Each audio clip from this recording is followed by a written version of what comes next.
Hello everyone! Happy Sunday. There's some huge number of resubs in chat there. Bloody hell. Oh, let me pour this out before we flick the camera on. I'm sure there's a button I need to click somewhere. That's the one. Oh, hello. Hello. Welcome back, everyone. It's Sunday once again, which means another episode of Pariahs. Episode 30. I mean, we can. Do you know what we can do? That Des. We can do that. In fact, we'll have a solution ASMR rum drinking session.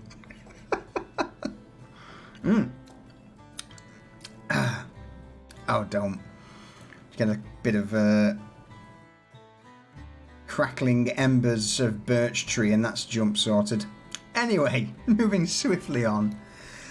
Lucius coming in with a 46 months resub and followed shortly after by Callie for the 39 months. Cheese is a kind of meat. A tasty yellow treat. Thanks. Thanks. I appreciate that. Steele with his 54 months. Hey everyone, look! Everyone in chat, look at Steele. Look at that wanker. And of course, Sneeze coming in with a 51 months. Time flies. It does, and we have missed you too. It's been a while. It has been a while. I hope you enjoyed your vacation. Time away. Oh. Yeah, not really much to report, to be honest. Certainly did good. Good. I'm glad. I am glad to hear. Drink to you.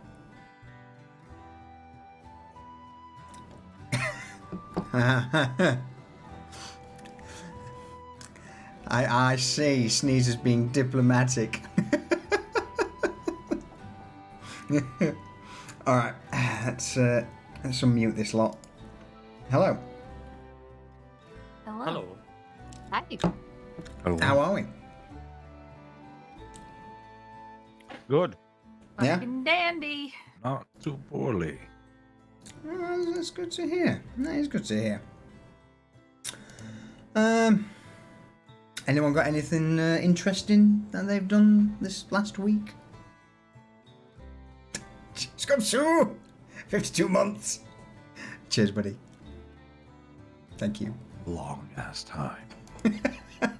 It's been some years for all of us, for everyone in chat. It really has been some years. Fucking hell. Well, yeah. Anyone, anything of interest? Anything they want to bring up? 2 o'clock in the afternoon. I'm still in my PJs. Living your best life. Expect nothing less. I'm not planning to go anywhere today, so it's a great day. Fair enough. Something out though. For you. Go on. You were gonna do something. Although probably because Lee didn't remind you, but you were gonna do something. I was. I do now. Yeah. To who? Yeah. For Lee. For Lee. Yeah. Next week. What? That's what he said last week. Yeah. Well, now I want to know. Portrait changes. Oh. Bugger. Oh, we'll sort it next week. That's one to point out because I'm a shite bag. Yeah. Yeah, that's all good. Fair. That's all good. Yeah. Cheers, mate. Well, You've ruined. That's it. Well, we can't do D&D now. I've got to go and do a portrait. So, see you all next Sunday. Dare you, Lucius. Next time on Pariahs. Well, with that, since no one's, unless anyone wants to dive in quick, Lucius, what happened last week? Hold up, sneezing. Have you tried not sneezing? No. Oh, fucking hell. Nice water up. I think I got another sneeze in me as well. Yeah. All right, we'll give you a second or two. Just get it all out.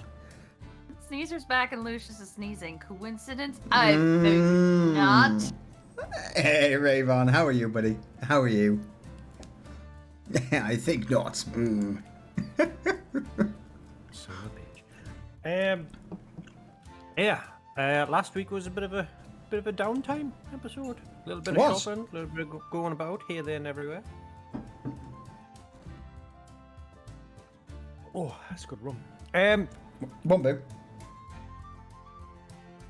No. You're on the grog. You're on the grog. Oh, Yeah, Cosmo. good lad. Sorry, carry on. Yeah, so we thought we'd get some stuff sorted. We dropped off the pelt at, is it Garlic? Is it Garlic?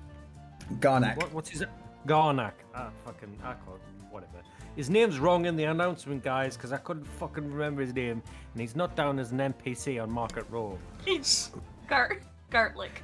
Fuck's sake. Fine, I'll put him in the fucking catalogue while you do the recap.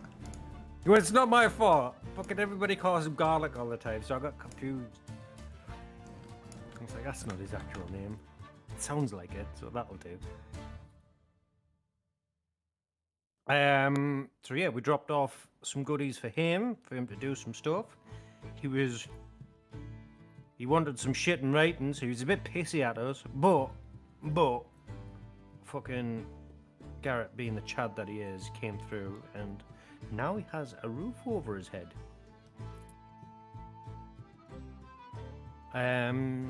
What else happened? We bumped into kind of an unsavory bit of a dick fucking dwarf who was getting fuck out of Dodge and wanted to sell some wares to make some coin, but he had some fucking wares on him. So we bought some stuffs from him while getting insulted the entire time. He's a fucking asshole. Believe we owe that one to Rayvarn. Yeah, Yeah. I enjoyed it. Yeah. It was great. It was. And we got some really handy shit.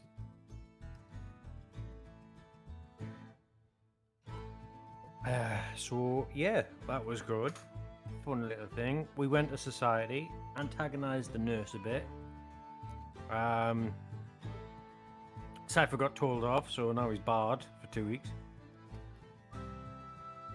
Garrett got some magic powder from the botanist. Told her about her sisters. She's probably... Yeah. Vanya almost got killed again by Reza. I mean, what? Yep. True. Facts. But Vanya did some bartering with some shit, and she got some fun little toys, right? I got a frog, a pet, a best friend. Forever. Her only friend. Moving on. So yeah, we got loads of things, and then we went off to go talk to the man, the myth, the legend, Asmund Mason, and yeah, it turned out that he was recruiting just in case shit went bad. We told him that some of his men had got loose lips, so now we're training his replacement Falco. Sure. I mean, he's got a beautiful beard, but he's thick as fuck. Oh, that's good. Cheers. Cheers. So yeah. He was like, yep. Yeah, I kind of don't want the Inquisitor to make it this far sorted out, and I've got a box of goodies you can have if you help me out, and for the low price of a gold and a half. Fucking gold and a half. Mm-hmm. But that box was a box of memes. It was. And fun magical items. Definitely worth a gold and a half. Come on. Come on now. Yeah, 100%. It also didn't it also have like a bunch of documents from fucking Anvara, is it? Like Yeah, who she well- worked for and stuff, Yeah. which we haven't read yet.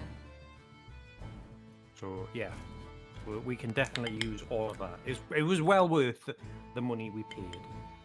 Lot of cash got fucking spent. Like 2 golds worth, probably. I think we made out pretty well. Yeah, absolutely. And then everybody came back except for Vanya, who was a dirty stopper. And I guess that brings us to today's episode. I guess we'll find out what the fuck happened.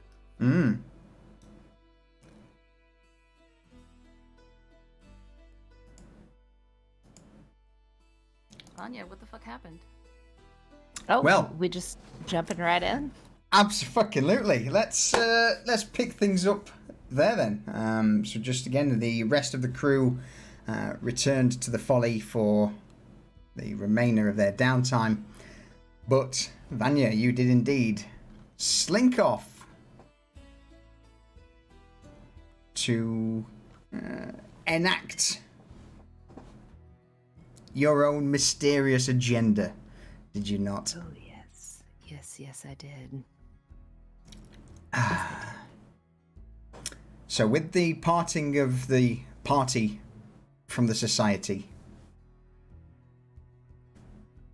in the back streets, or the alleys of Lower Street, sorry, Vanya, as you see the rest of the group leave the society and begin to make their way down the narrow alleys. It was the thank table. It was the thank. I thought it was the Baron's Folly she left. My apologies. In that case, then the thank table where she departed. Yeah, I had found a lonely soul sitting at a table drinking by himself. And I had shimmied my way into that table next to that person while they were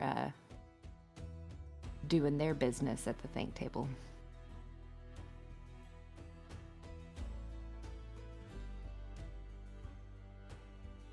The somewhat weary man looks over to you with a brow arched. You notice that one of his eyes is very similar to something you've come across before, a painted marble. The exterior of him gives off that of someone who's potentially been a dock worker or a labourer for many years, and he looks over towards you, Vanya. Hey, what do you want? My drink's full. I don't need another one just yet. No, I'm not here to serve you or give you another drink. I'm here to how are you today? How's your day going? Or your night? Sorry, your evening. I'm pissed broke, because I'm always spending my fucking coin here. There's no jobs out there, you know. But, we make do, don't we? Yeah, we certainly do. You know, these are tough times right now. Have you experienced anything tough here recently, other than, you know, I guess you can't. Have you tried to get a job? The man looks around and see if anyone else is listening. Coincidentally, they're not. Have you heard this? Yes, of course I have. I've been trying. And he holds a hand up towards Vanya, and you just see nothing but a wrapped stump. Crushed. One of the cranes broke, didn't it? Smashed me hand out there on the dock in far water, and they just kicked me out, sent me here, and, well, I've been looking for something to do ever since. Ooh, that really hinders your ability to do certain things, doesn't it? No fucking shit. Yes. He just continues waggling this stump in front of Vanya's face while scooping his tankard up with the other hand. So you just at here to least- make fun of me? No. At least you got the other one, right? That one still works. He looks at his other hand. Yeah, I suppose it does. Yeah. That's the bright side, right? So, you know, I'm in the business of helping people, and you know, and you seem not, you know, like you've seen the brighter side of things with the one hand that still works, and you're still trying, right? Roll me a persuasion check quickly. Okay. And before Vanya didn't come home because she got murdered.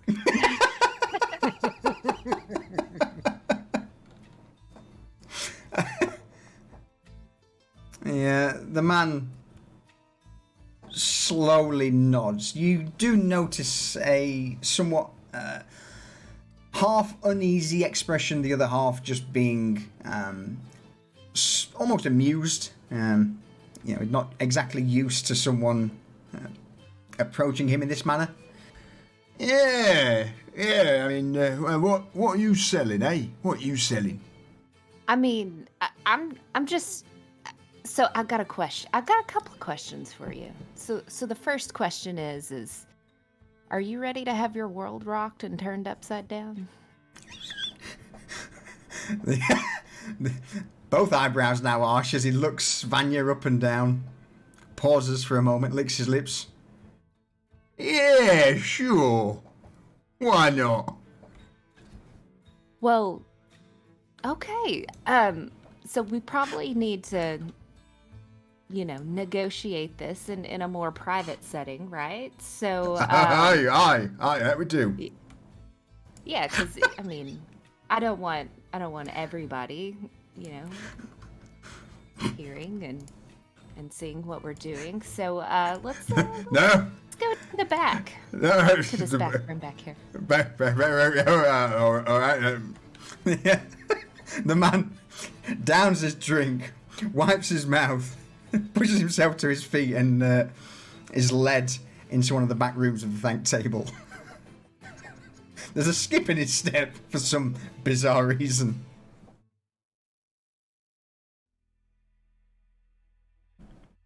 All right. You know, now that the noise is gone, we can really, you know, talk this through. Have a seat. Make yourself comfortable. At this point, he was already starting to unbutton the few buttons of his shirt, and he stops, looks over at Vanya. Oh, see, of course. Yeah, that's it. All right. Yeah, She pulls doesn't. up. It's not anything like it. It doesn't throw her off at first because you know she's like, well, maybe he's a little hot. And she's gonna say, I want you to know, you know, I'm a little nervous. This is my first time doing this, so, but you seem like a nice enough guy that you know we can work through this, and this will be a good outcome for the both of us, right? I am sure it will. Don't you? Okay. Don't you worry about a thing. I will. The man just sits down on a chair in one of the back rooms, scooches a little up to the table, and rests his hand, you know, his remaining hand, under his chin, and looks over the table towards Vanya.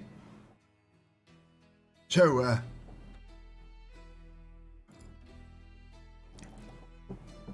Yeah. So, you know, you don't have anywhere to be anytime soon, right? I don't think this will take too long, but.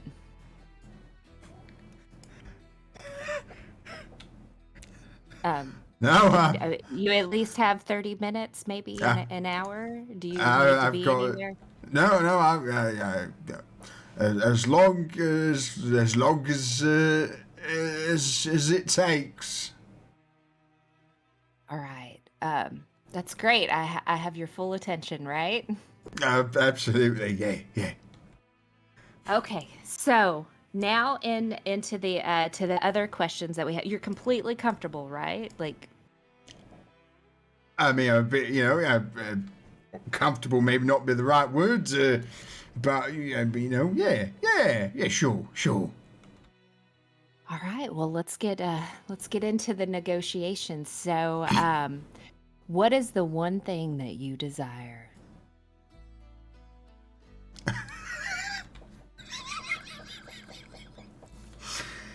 Hang on.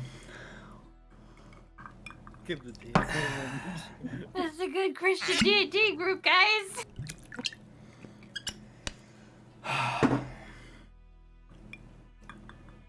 You just take a shot. Hey, Yeah. one thing I want. I mean, what are we? Are we talking like, you know, sort of positions, or, you know, what I like, or what, you know, what I want to do? Well, yeah, I mean, if that's what you desire, like, you know, is there a, you know, a certain position that you like in the industry? You know, is there, I guess if that's what I mean, you probably want to choose something that you like, right? Doesn't that make sense? Yeah, it makes perfect sense. So, I mean, I'm partial to a bit of, you know, a bit of the old underdog work. Yeah, you know, you catch my drift. You say hand to dog work? No, no, underdog. You know, it's like underneath. You know, you got the people above you. Oh, yeah, you like to be helpful. I get that. I like that too. Oh, good. At that point now, he's starting to remove a few more buttons from his shirt. Are you hot? Yeah. Should I open a window? I mean, I don't know if you want the rest to street to hear, then. Oh, you're probably right. We should probably keep that closed. Do you want me to, like, should I fan you? Like, I don't want you to be uncomfortable. Fuck's sake, jump.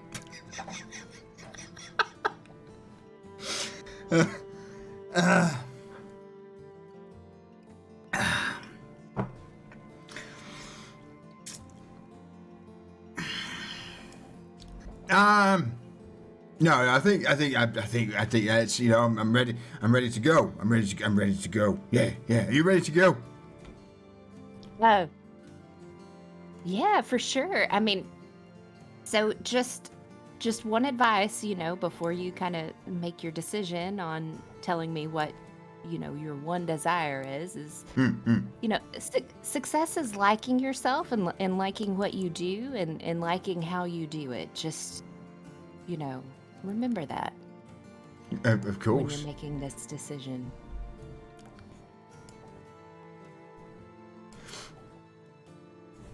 So, You know, at this point, he's kicking his shoes off. What, are you, are your you know? feet hot? Yeah. No, I'm just waiting to see, you know, the goods. The goods. Well, so she pulls the piece of paper out and sets it on the table. And she's like, "Well, once you know, you tell me what you want, and you know, we'll negotiate a little bit. Then we'll put it on this. This will be the goods." Wait a minute. The man points to the paper. You mean, is this like some sort of sales thing? Or what? I mean, it won't cost you money, and I mean, but I mean, it's really up to you what it's gonna cost you. Wait, so we're not going to bang? No. Bang. What? Yeah, What do yeah. you mean by bang? Is that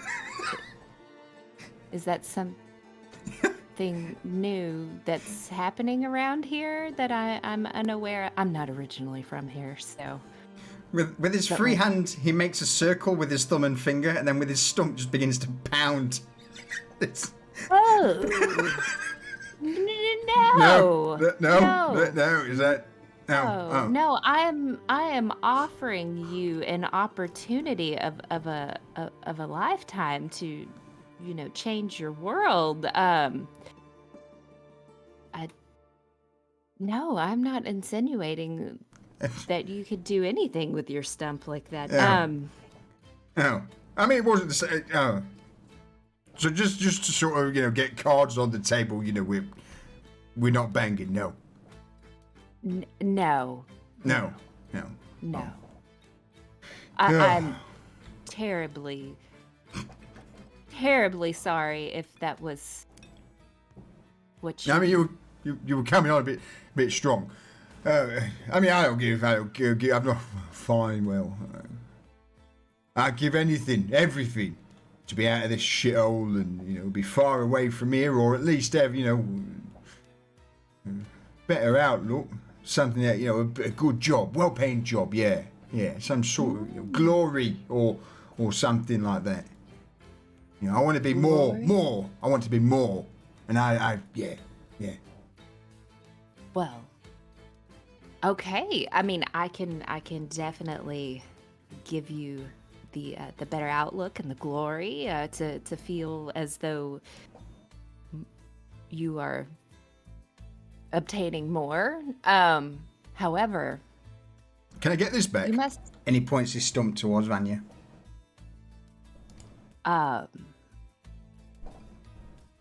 Yes, you can.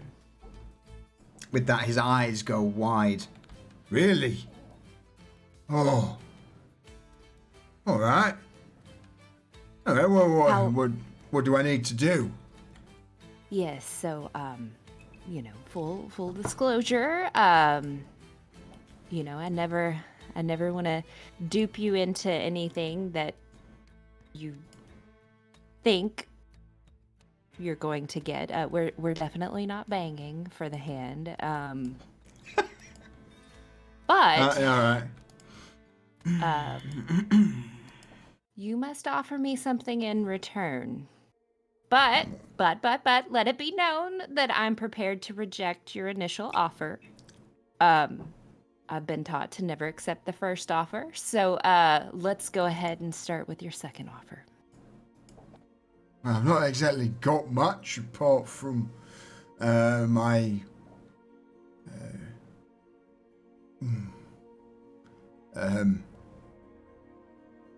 never-ending and eternal gratitude to perhaps my saviour. Yeah. And with that, the man leans forward towards Vanya. Yeah, if you could help me out of this single little thing and give it me my freedom and, the ability to be more than who I am, then, yeah, you'd be my saviour, and I'd owe you everything, wouldn't I? Everything. I'd give you anything you want, love.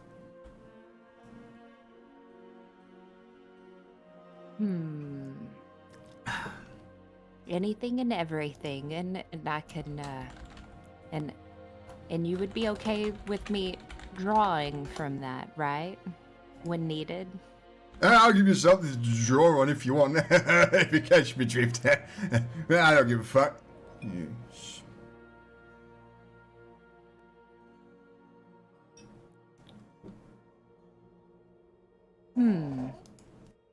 All right.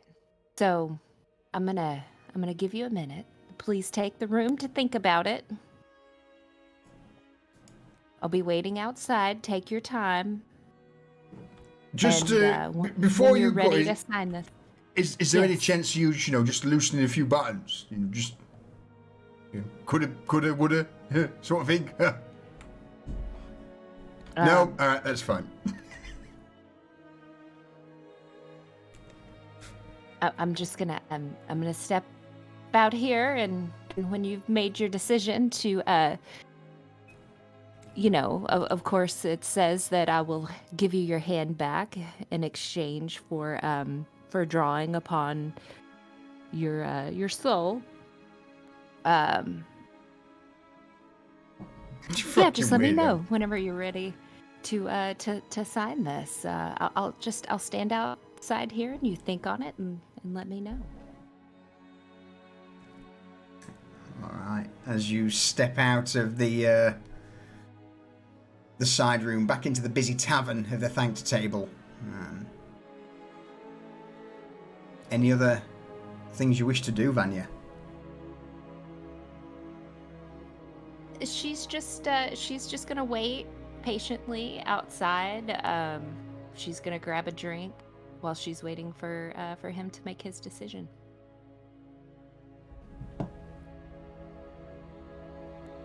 Five, 10 minutes pass, and eventually, while you're sat at the bar, a hand taps you on the shoulder. The man you left in the room returns with the parchment in hand, rolled up. He Leans down towards you, Vanya, and whispers, name's Hendry. Didn't quite catch yours. Vanya.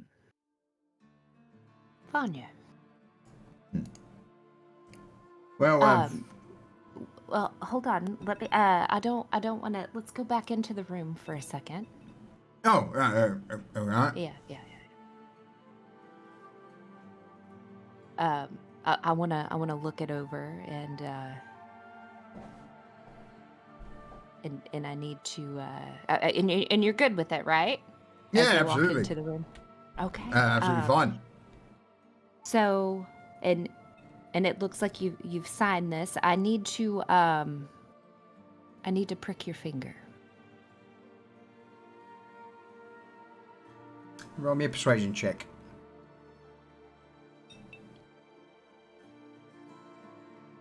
Let me pull it up.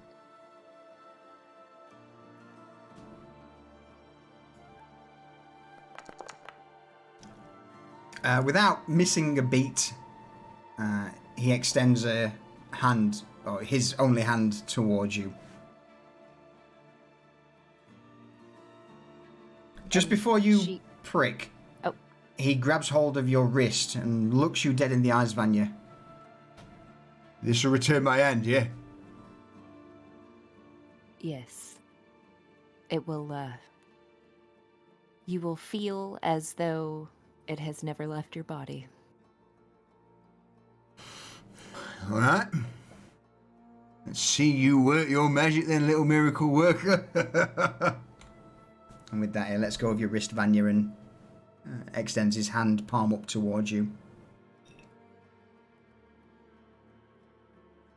All right. So she pulls her little dagger out and pricks his index finger, and so that he can put some blood on the parchment for their agreement. He moves his hand over towards the parchment, casts you a single glance, again, an eyebrow arched, part in disbelief. You know, how can writing your name and dipping your finger on a piece of parchment to bring his hand back, and the other half with some semblance of hope. And as he puts his finger on the parchment, leaving a single blood-stained fingerprint on the bottom, he pulls his finger away and nods towards you. There we go, witch. So it is done. And it is done. She rolls the parchment up and puts it in her bag and says, "Okay, well, let's start on this hand, huh? Shall we?"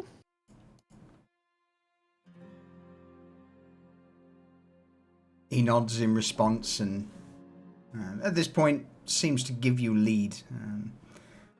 The disbelief still there, etched across his features, but nevertheless. All right. See what you can do.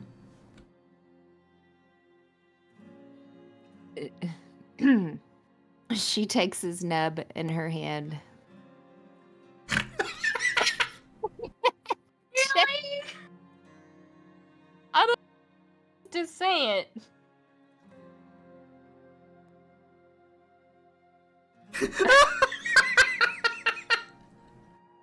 Stump! Stump! I don't know if Stump's any better though. Yeah, I don't know either.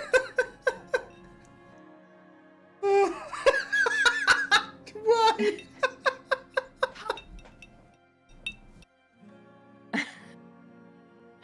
I'll give you guys a minute. Okay. Carry on. So, and just to make sure, like, I had left him with like the magical ink and all of that to sign it, and she was just doing the blood just to make sure that everything would like that she didn't miss anything, to make sure that everything's like working. She's like just kind of double security. Everything's okay. So she's gonna rub the nub, and then just kind of kind of say some comforting words in that new what is it, infernal tongue that she learned. Yeah. I don't know And- if any words from Infernal are comforted. And so after she gets done, she says, you will receive your benefit within 7 days. And I will be back to check on you. Hendry begins to nod slowly. All right. Let's see. Well, I've not really got much hope of anything else.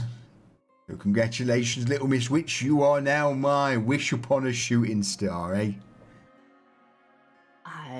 I like that. That's a good way to look at it. Would you like to go have a drink with me now? I mean, I prefer with bang, but if that's the only thing I'm getting, then sure, why not? Yeah, I'm not. No, I'm not in that business. But I will. You know, so that you don't have to drink alone. I will sit and we can talk and drink whatever your heart's desire with that. Besides banging. He just chuckles to himself, nods, and then, with his handless gesture, motions back towards the bar proper. After you. And then she spends the rest of the night drinking and conversating with him until he passes out, and she heads back to the Folly. So, with that, you step out hours later into the darkened streets of Novostoya. A ripple of power just beginning to pulse beneath your skin. Vanya, which contracts did poor Hendry sign? He signed the contract of power, which is. Do you want me to read it? Absolutely, yeah. Throw it Okay. up in chat. All right. So the contract of power, in exchange, so he wanted to have the feeling of his hand. So what I get in return of that is, whilst drawing power from him, after I complete a short rest, I can use a single hit dice to recover 2 level 1 spell slots and a, is that and or? That says and a level 2 spell slot instead of healing. And this can only be done once per short rest.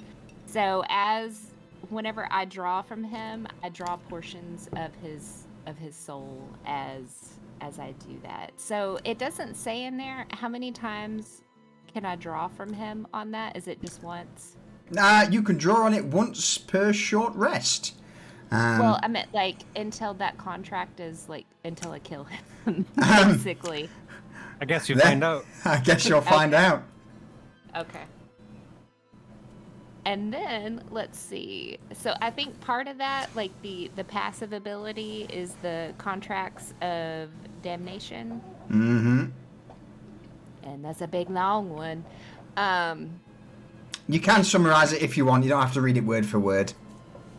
so basically, I will grant him a gift, and in return, I get something like, within the contracts that I do, whether it be drawing or certain abilities, and then he will receive that benefit within 7 days, and he has to sign it with the magical ink, and he has to understand the cost that is associated with it. I can have a number of contracts in place. However, I can only have one going at a time to be able to draw from. And if I want to be able to switch those out, I can do that with a long rest. Was that a good summary? Did I miss anything? No, absolutely. Spot on. So yeah, basically in a nutshell, you gain powers from the contracts that you hand out. It's funny, such a positive character has got the contracts of damnation. She's changing the world. She is. She is. One positive vibe at a time. That's right. And like Cypher said a few episodes ago, once they die, I mean, what are they going to do with it, right? It made logical sense to Vanya. That's so fucked. I love it.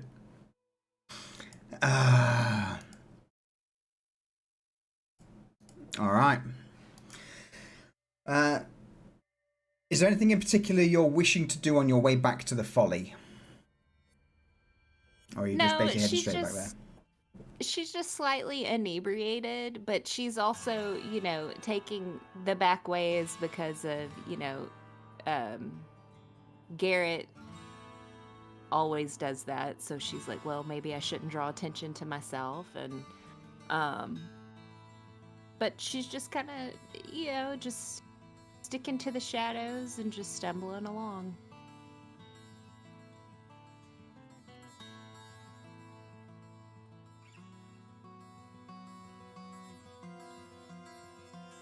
You would put that as a question.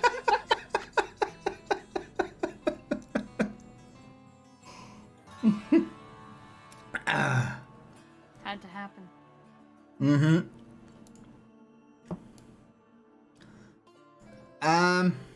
So yeah, but at this point, this would be after the kicking out hours of the thanked table. By the time you returned to the Folly, it would also probably be closed, apart from whoever would be staying up late. Anyone staying up for Vanya's return? Well, no, we've got a guard on the door for that shit, right? Yeah, and I don't know if we Yeah. noticed she's. Oh! I mean, that's entirely up to you lot. Is there anything you wish to do while this is happening?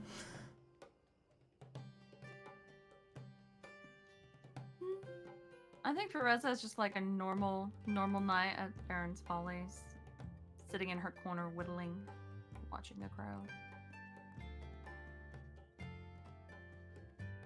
Well, in that case then, Vanya, you are noticed by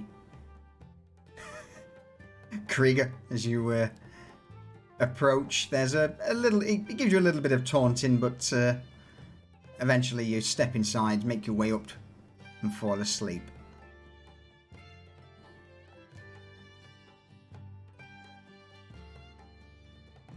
Now, obviously, there are an additional 2 days of downtime that you've all got due to the long rest. So, is there anything anyone wishes to do for those other 2 days? Anything in particular?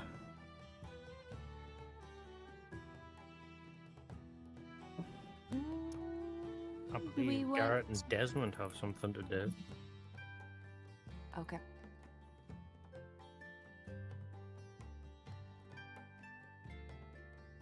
We have a mortuary slab to cut down the side, I think.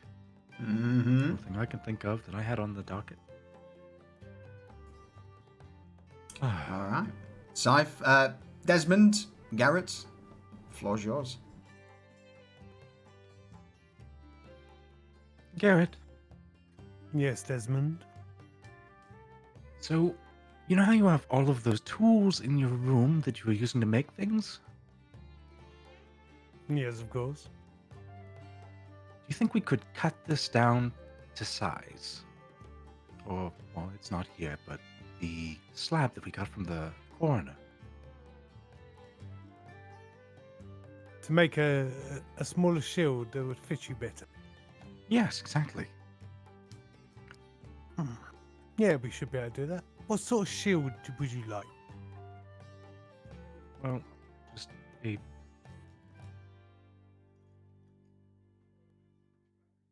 Just this thing in half with some handles on it, which ought to do. So maybe we could round it out a little? We could make something a bit more elegant. Maybe a small tower, kite shield. Well, a kite shield modest sounds good. buckler. Okay, well, let me grab a piece of chalk and we'll sketch something out that'll be more to your side. Oh, do Lance.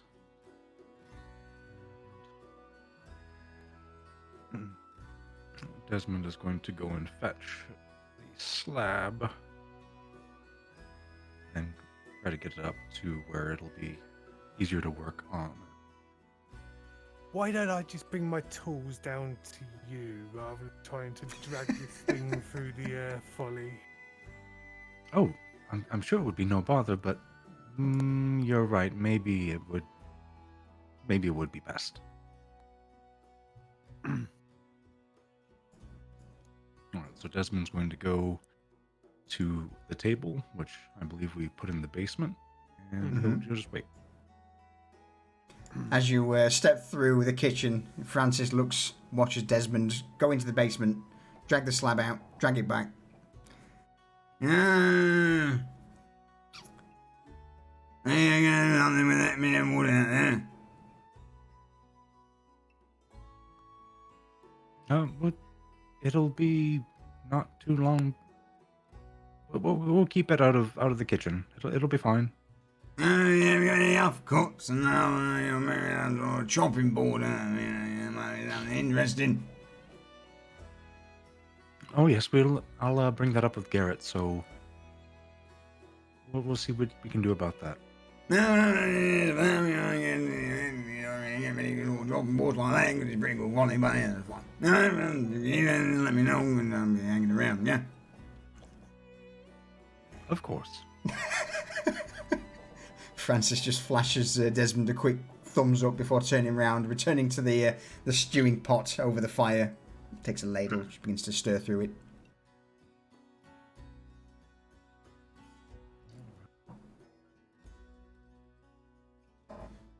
Gather up my tools and I sneak through the kitchen and down to the basement. Roll me a stealth check. Yeah.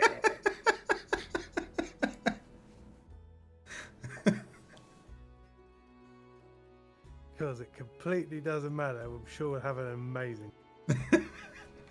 Of course. Oh, hang on. Let's do this properly. Perception check.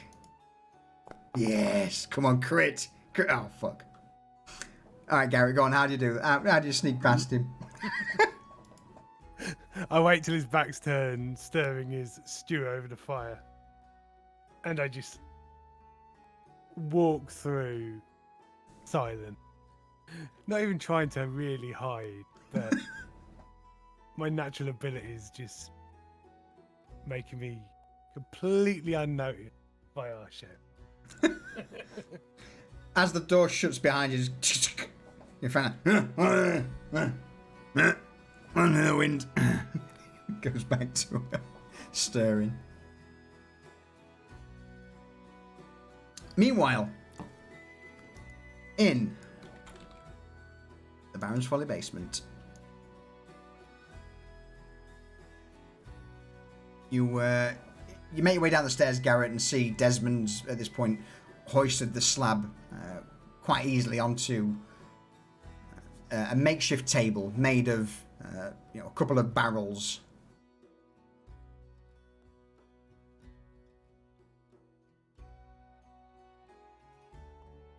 With just a little bit of space between them, so we have some space to actually cut down through if we need to.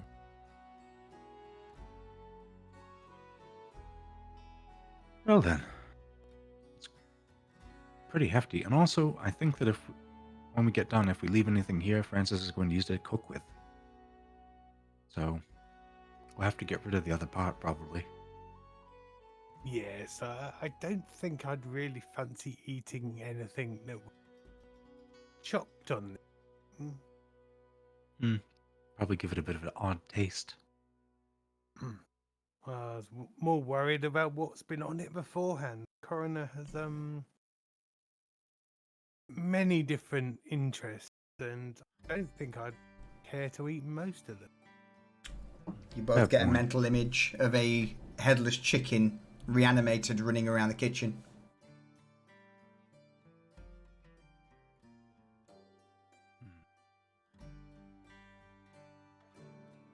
So, a kite shield. I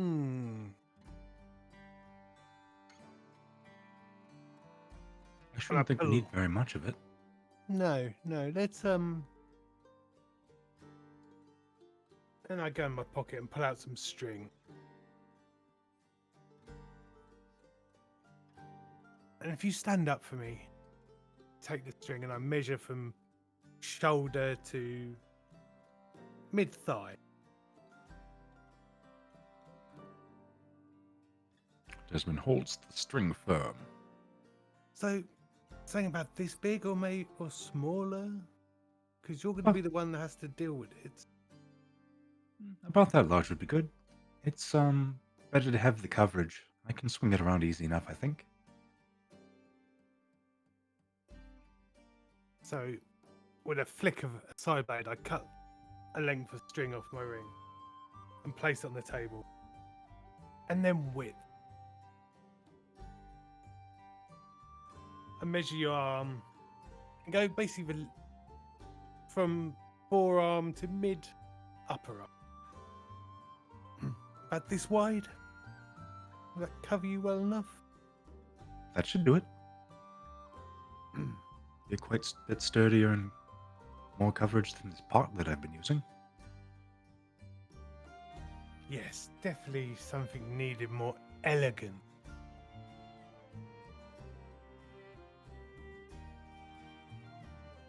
And then with the two pieces of string crossed over each other on the morgues, take the chalk and quickly, roughly draw the shape of the shield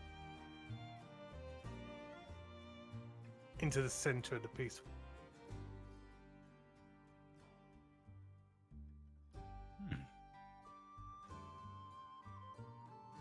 Something like this, we can always decorate it later with Well, it doesn't need much decoration. anything. It's just going to get beat up anyway. Well, yes. I mean, some people like a design showing your allegiance, but probably for novice story, dark and non-script, probably. I should think so. Most things are better off that way.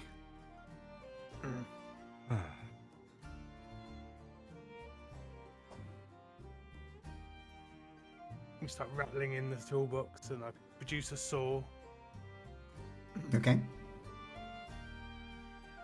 hand it to Desmond, and said, "You start cutting the rough shape out. I'll start All right. working on the strapping." Alright. Desmond's going to start basically just chewing away all the excess material. Roll me a quick strength check. Strength ability check, please. If you would be so kind. Oh, 7. It's rough going. Why? The saw is designed. Being that the saw is designed for a person of normal size, Desmond is very awkward about trying to cut through the table, so he keeps on backing the saw up into it himself, and it's just a bit of a messy show. Not really a brute force operation. So he ends up with getting just very slowly going, and it just takes an inexorably long time, and he's not making much progress. Don't worry about getting it perfect right now. We'll tidy it up once the excess is off. Right? All right.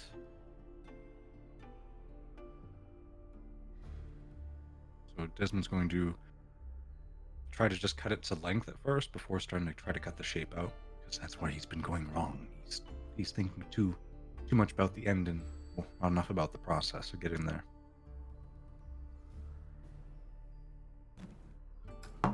Takes a little longer than you were originally expecting, but eventually you manage to cut through this incredibly hard piece of wood that's been soaked in, blood, gore, and necromantic magics for potentially centuries.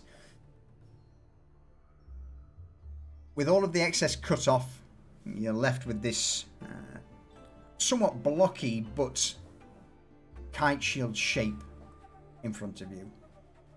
All right, that's one part of it done. Lovely, lovely. And now the shaping.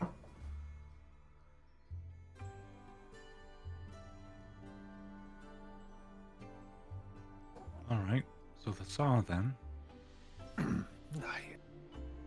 I think probably the saw won't be as much help as anything. We'll use the chisels, the files, and if that all else fails, a side blade winks into life. We'll Seems employ very handy. something a bit more. All right then. So the two of us together, just taking ever so small chunks out, shaving, sanding, the shape starts to take shape, for want of a better It word. starts to look like a shield! Ha ha!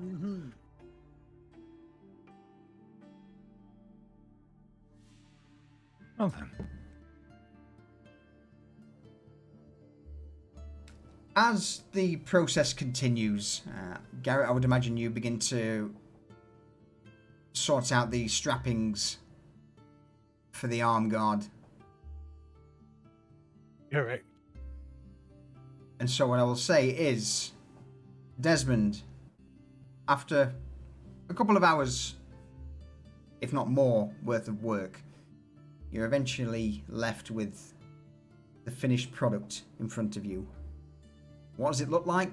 What have you got? But at the end of this, the half of this table has been reduced to about a 2 foot tall, nearly 2 foot wide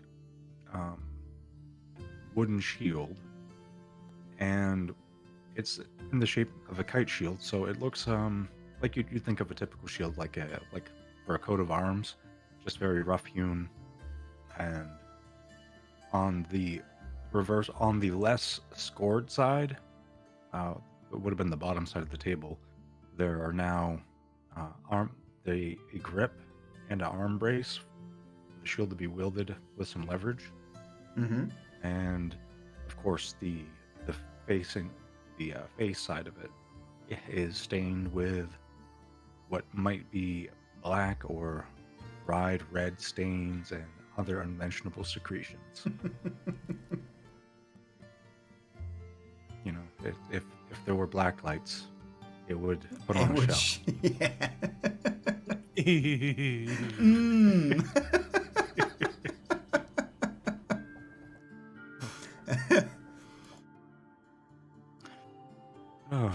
Well, this seems to be good for now. Although I think I should probably move the other parts down deeper into the cellar, or otherwise Francis will find a way to make use of it. He wanted that cutting board very badly. Yes, I will source him a cutting board. Just not from this. Oh, no, I'm going to go and move this further down so that doesn't happen. And so Desmond's going to take the remaining semi-intact piece of the table and get it down into the underground area, or maybe it can be put to use for something else later, but just Absolutely. to avoid, basically to avoid Francis unintentionally infecting the city with like a zombie plague or something. Damn it! My plot device has been ruined. But And that's while fine. Desmond does that, Mhm. I'm going to take the remains of the dryad and just bury him next to the main trunk of the blackthorn tree, Okay. keeping my promise that they wouldn't be mutilated or interfered with in their death, and return to the earth which birthed them.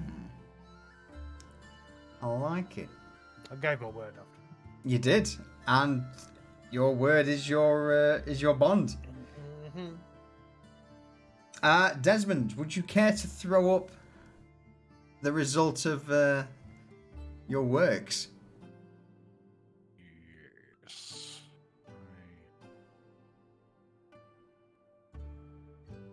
and give us a brief Thanks, rundown of what the Ray. fuck it does?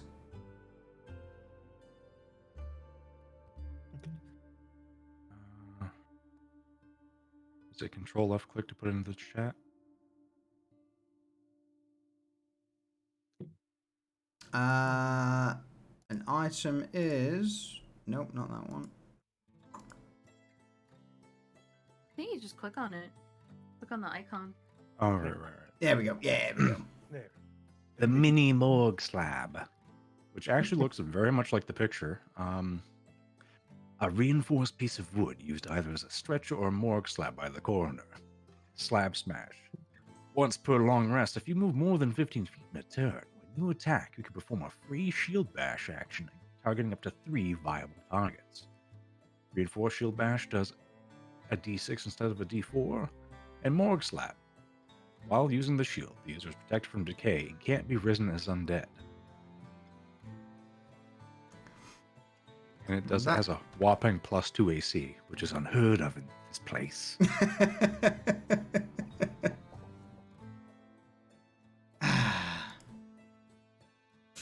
You say that, Smith, but you got to bear in mind it's been 30 sessions of them having bullshit.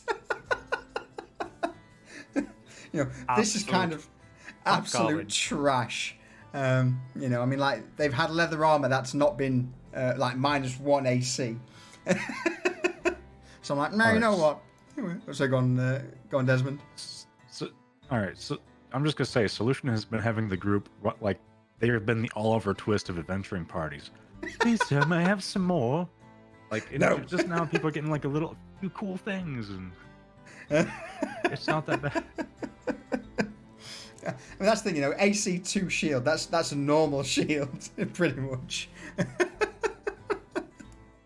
Yes. Get nerfed, bitches.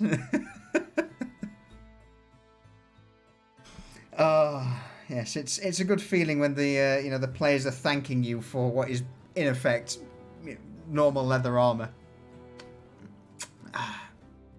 Love it. So, with the remains of the morgue slab now stacked up in a dark corner of the underground complex. The remains of the 2 corrupted dryads laid to rest along the Blackthorn. Both of you make your way back up into the folly proper. And I dare say it's there. It's been about an hour and 10. We'll call a quick BRB, refill a clock.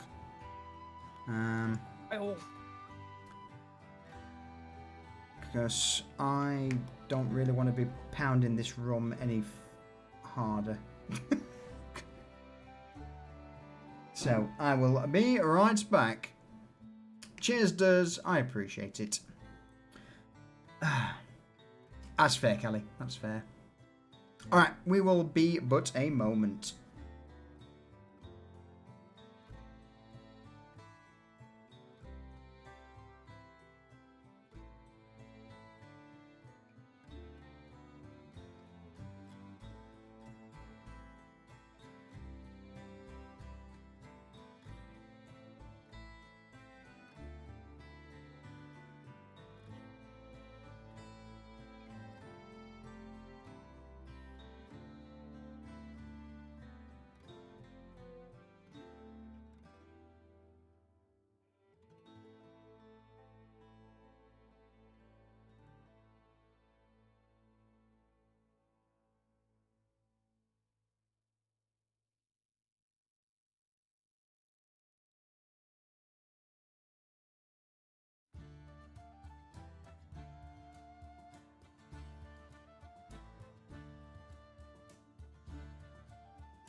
Back. Welcome back. Never leave.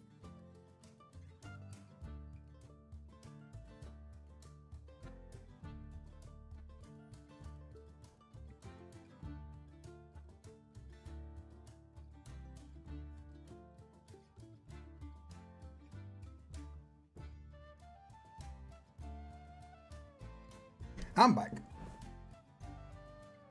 Welcome back. So, whoa.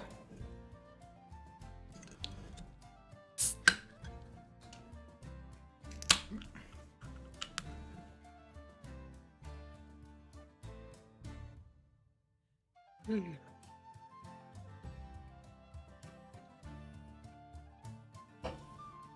you know what? Fuck it.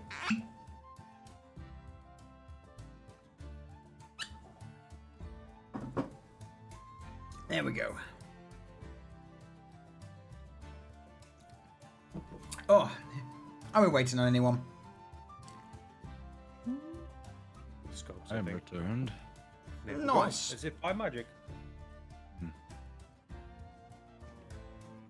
All right.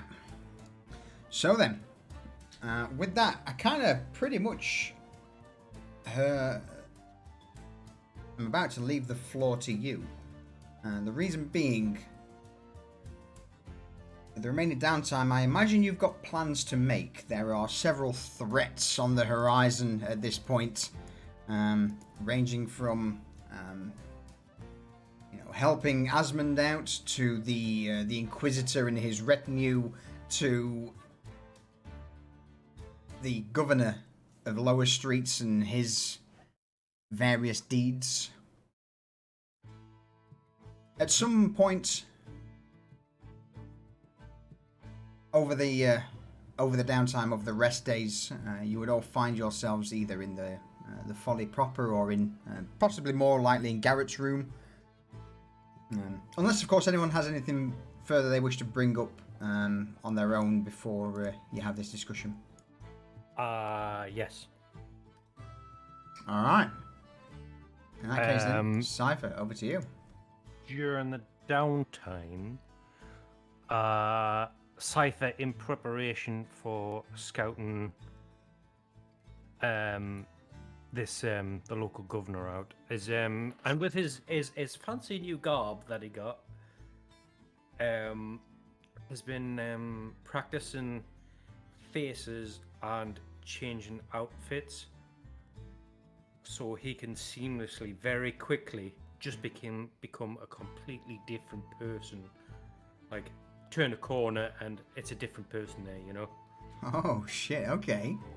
So he's been practicing that. So he's been people watching with his one BDI,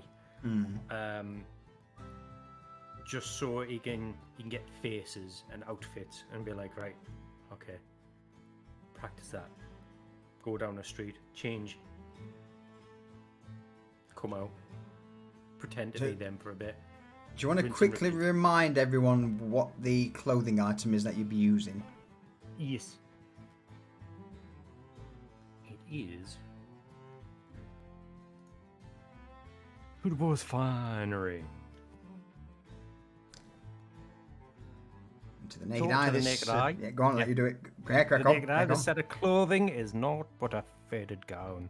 Tales speak that this once belonged to a famed travelling troubadour who single-handedly acted out every part of his stories to perfection. As an action, the wearer of this outfit can infuse it with magic to transform the gown into whatever clothing they imagine. Mm-hmm. So coupling that with your changeling features, you basically turn a corner and all of a sudden your clothing's changed Somebody different. and you are someone Completely. else. Ah, broken nerf. Chat, remind the DM that he made this fucking item. I've got one quickie thing to do Absolutely. when you're done.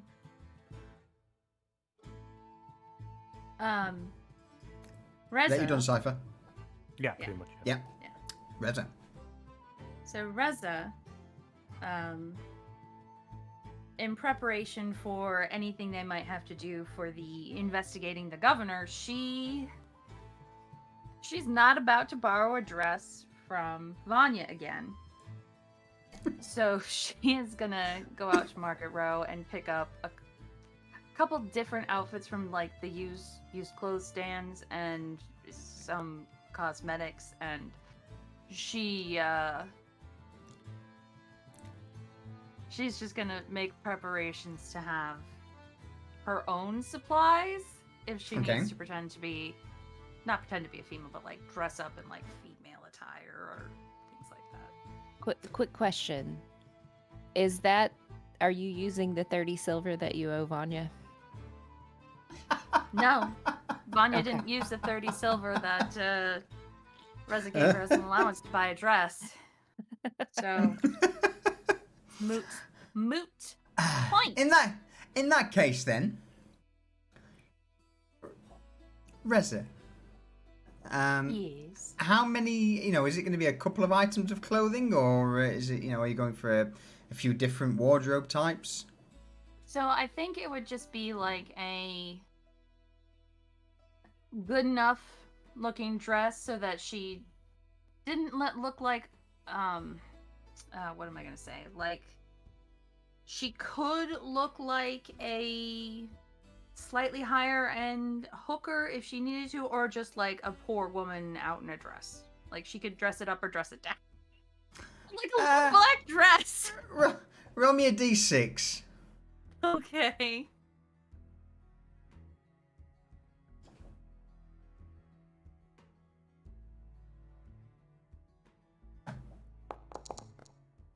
Alright, I mean, as you begin to peruse and work your way through Market Row, the vast majority of items in the centre of Market Row are a little more expensive than you would like to pay. So eventually you end up dipping into some of the back alleys, into the what's known as the peddlers' alleys of Market Row. And it's there where, for 4 silver, you acquire pretty much anything and everything that you need. Okay. So a dress So- and a different cloak. Got it. I'll give you a couple of different dresses if you wish.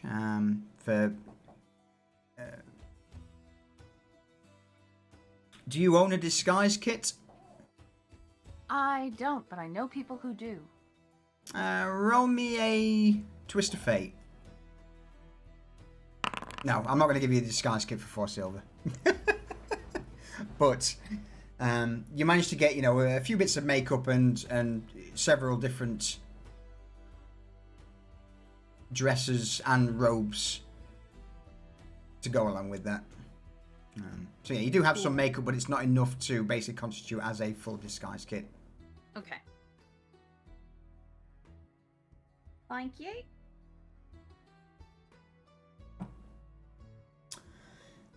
All right. Anything further and wishes to do before you start talking shop? Can Vanya visit the society to get some healing potions, and then I don't know if we want to do it this session. Maybe it's the next session, but she's Probably. supposed to visit. Yeah, the we'll say for the sake of we'll have the aftermath of the contract next session because there's something planned for that. But yeah, you make your way to the society.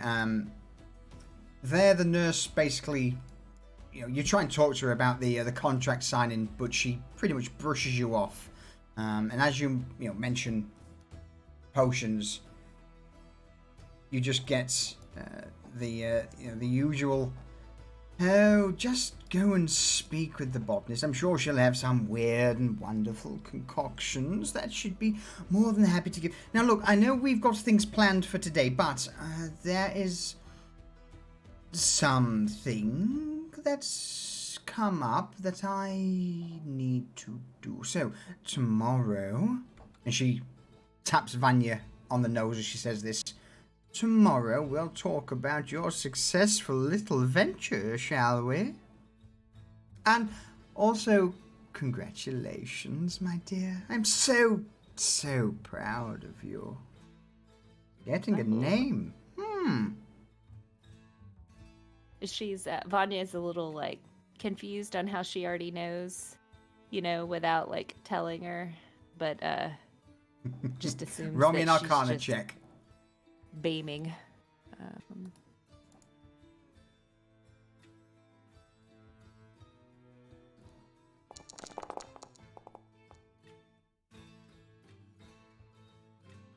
I'm not going to tell you how.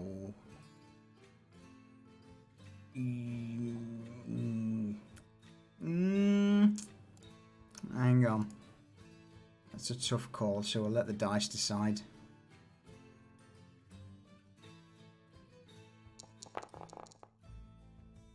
Yeah, no. Okay. Sadly not.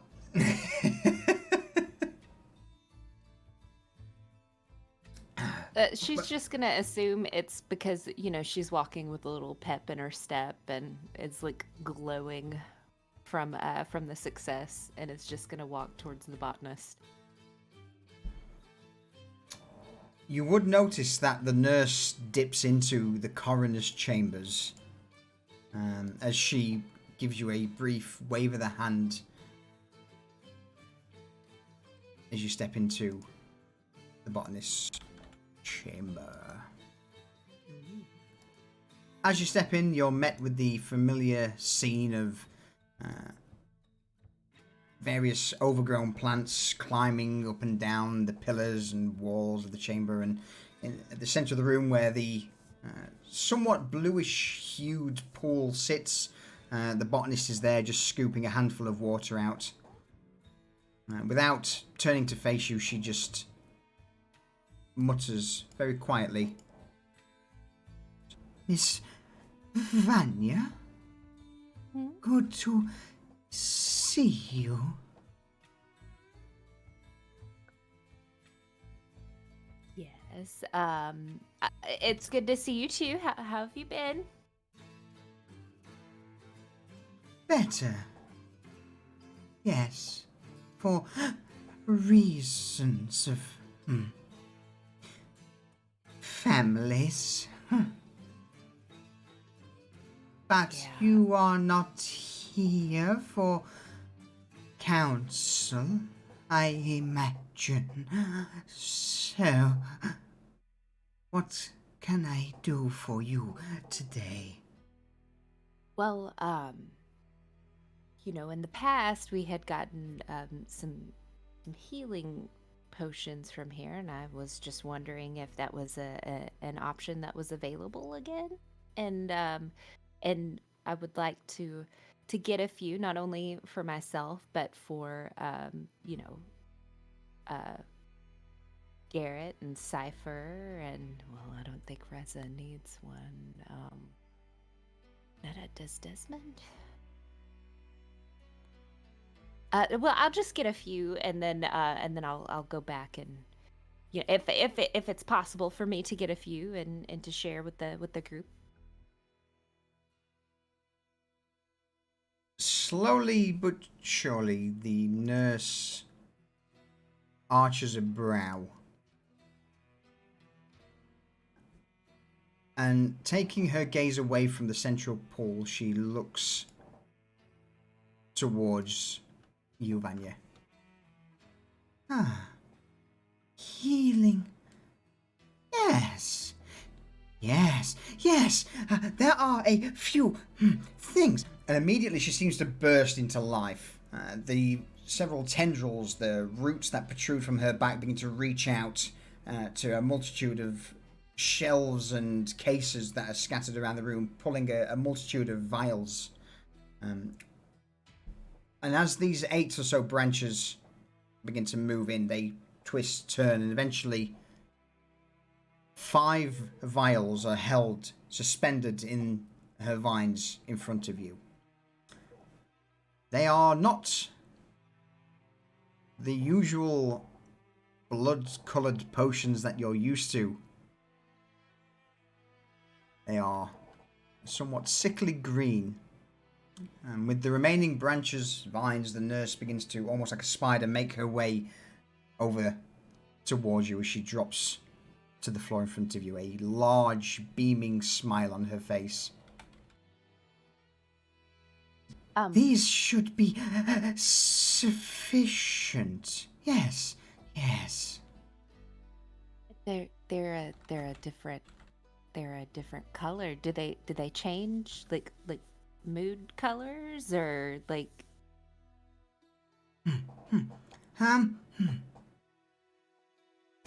Potentially new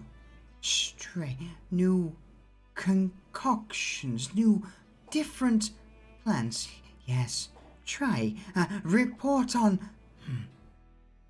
effect. Oh, better. Like a better formula, huh? Yes.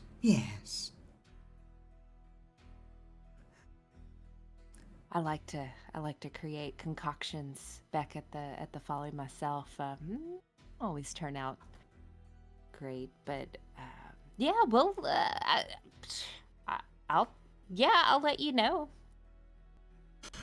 Please do. I would be interested in the results. The branches begin to move these 5 green vials towards your hand, Vanya.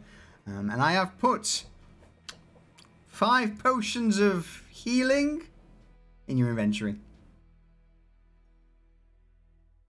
I like how you Thank said you. that with a question mark. Funnily enough, Affects me very. Do I have the spoon? no.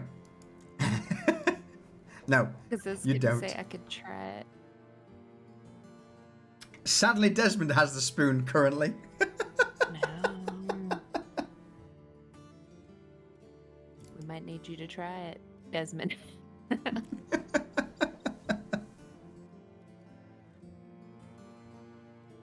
Well, the nurse she's gonna- continues to look Oh, go ahead. expectantly towards you. You know, her eyes wide, this smile creepily wide.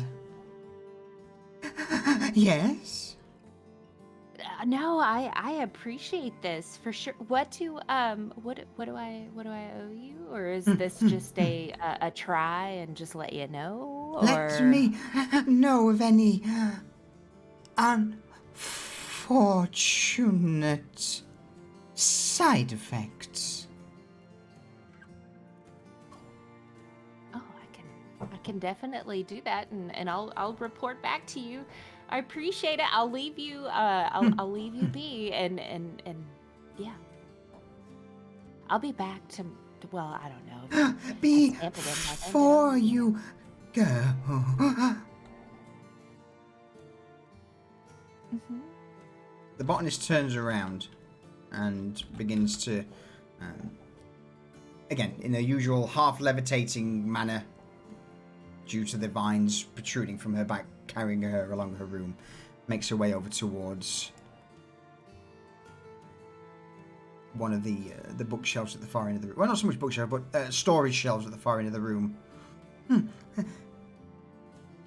Take this as well. She grabs the potion and begins to make her way back.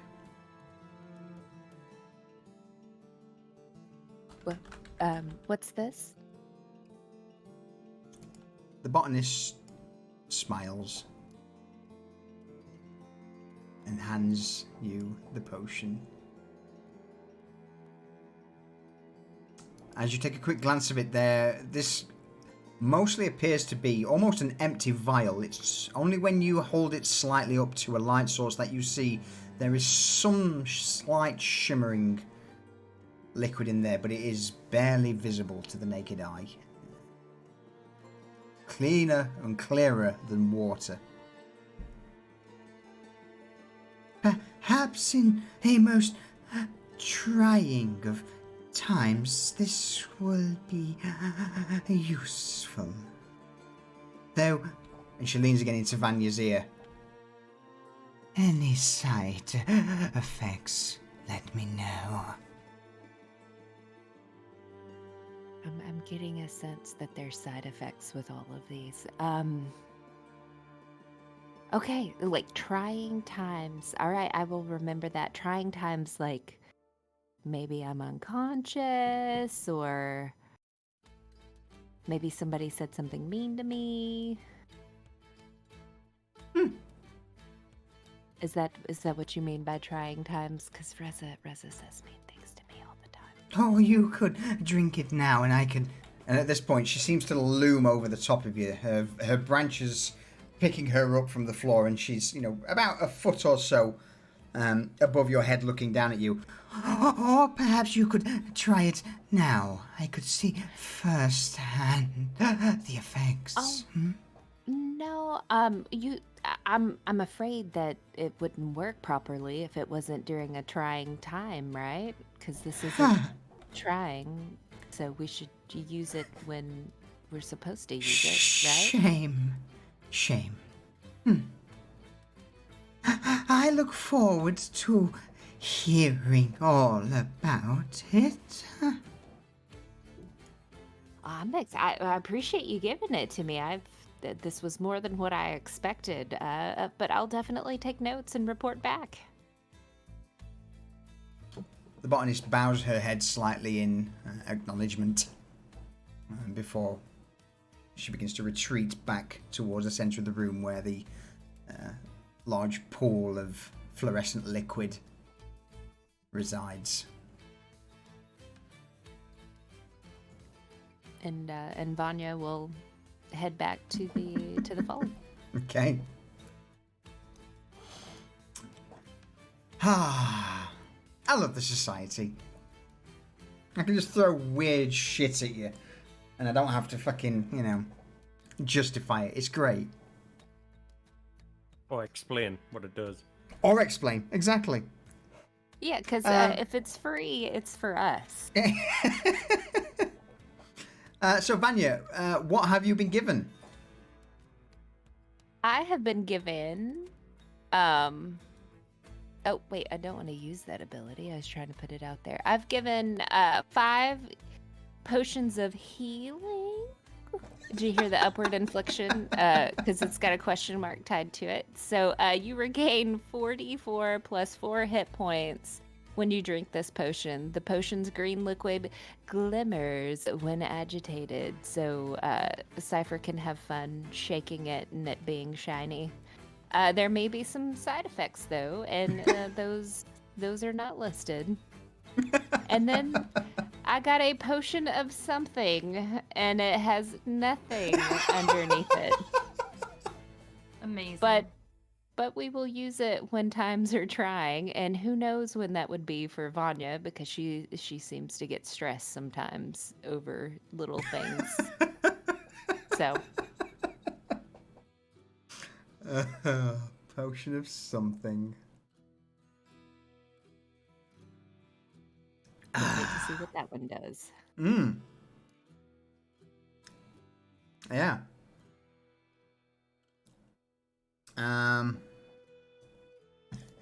Garrett, are you alive yet, or? Yeah. Just making sure.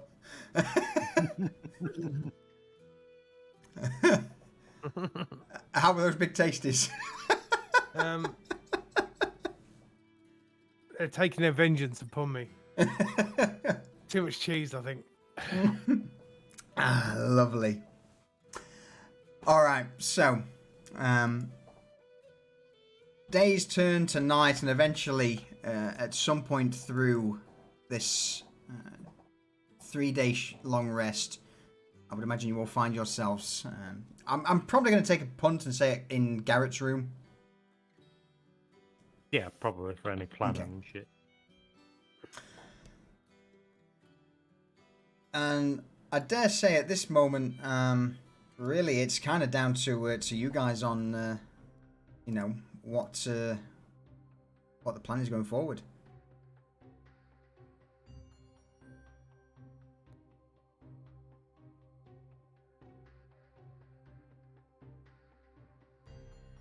Sorry, I missed that. I had to let the cat out.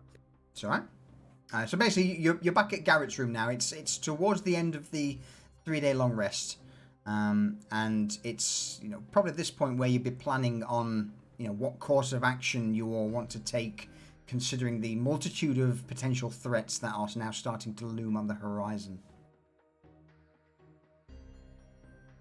Thank you. Reza is sitting in her usual chair. She's still whittling something. And, is, kind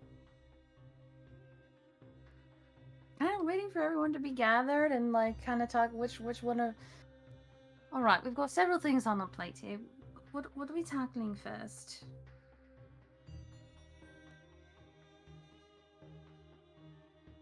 I came bearing gifts. But gifts, really? From the society. You... If you guys want them. Wait, you went back to the society already? I've been busy. I've been making friends. I've been just Doing trying this. to be useful. And Cypher just gestures to all of her. What do you mean? Like this? What do you mean? What do I mean? Like all of me? Like am I looking particularly dashing today? Is that what you're insinuating? I don't know, but something's different. Yeah, can well this Smells this, it. It smells. Like do I need to spray something? Do I smell bad? No, just different. Well, this bulge right here is the gifts. She starts taking out all the bottles, the potion bottles. Okay. Mm-hmm. Who are you giving them to, and how many? Is everyone in there now? Yeah, I think so. All right. Yeah, Well, so, well, I'm gonna keep this one. And she puts like the potion of something in her pocket. Why? What if I won that one? No. That one's special for me. What What are if I these? got something to trade? What are they supposed to be, Vanya? Well, so she shakes one really quick and kind of because she's trying to distract Cypher from trying to get the potion of something from her.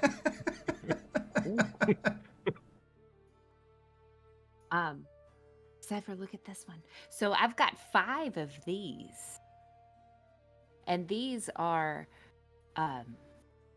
well, they look a little different from the potion of healing that she had gave us before. They're not red anymore, they're green, but, you know, they're supposed to heal, but they may have some side effects, she said.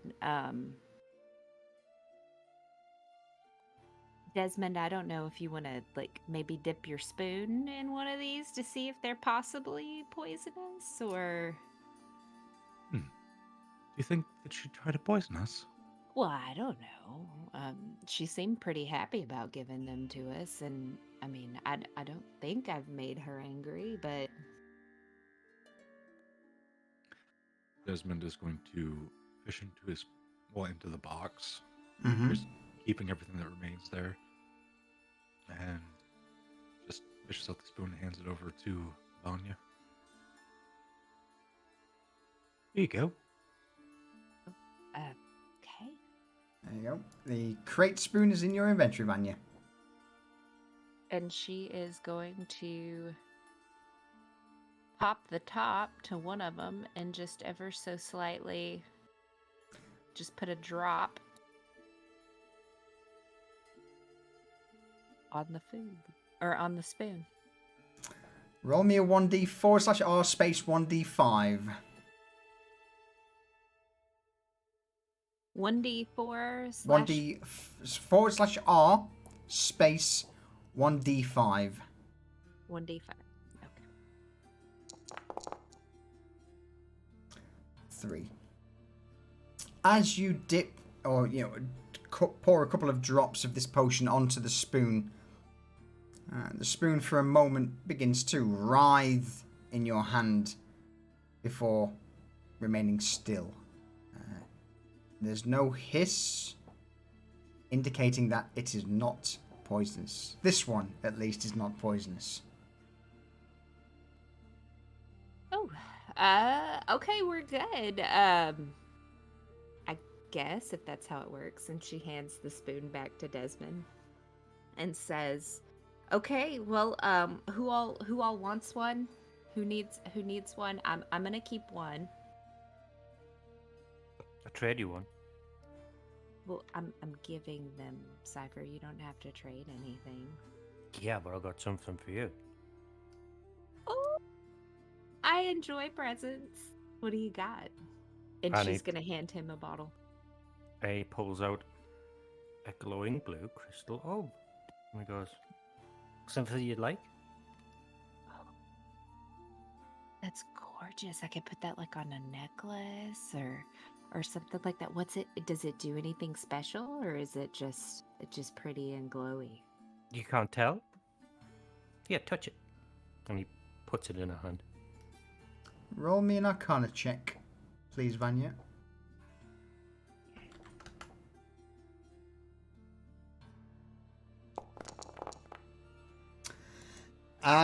Cypher, she knows what it is. Do you want to tell her? Out of character? It's a crystallized soul. I've put the item in your inventory, Vanya, if you want to read what it is. Oh. Yeah, I got one for you. I got one for Desmond. And I hand one to Desmond. Let me see if I can find it really quick. Desmond's going to take it in both hands. What do you do with it? For you, just break it on top of your monkey stick. That should work.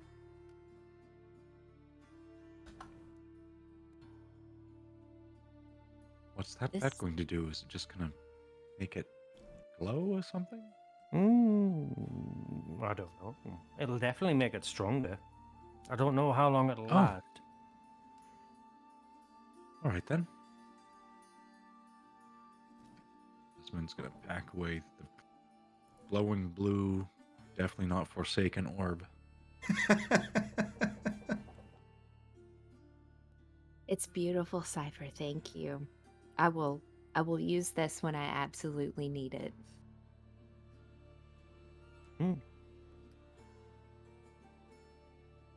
Does anybody else? Garrett, would you like a potion? Desmond, Reza? I'll have one. I have a potion in my inventory. Give whichever one would have been for me to someone that would need it more. I Mm. don't need potions. I didn't think that you would. mean- They can help, like in a dire situation, but it's. Those are a weird color, and I'm good. Thank you, though. Well, Garrett, I'll give yours to Cypher, and then since I already have my special potion and one, I'll give the other one to Desmond. Superb. That would have been Reza's. All right then. So, just to confirm, that's what, one to Desmond, two to Cypher, and two for you, Vanya? Yes. Okay. Wait. No, Yeah. two to Desmond, two Two to to Desmond, Cypher, one to One me. for you. Yeah. Okay. And then because I have the potion of something. I'm banking on that. I love that.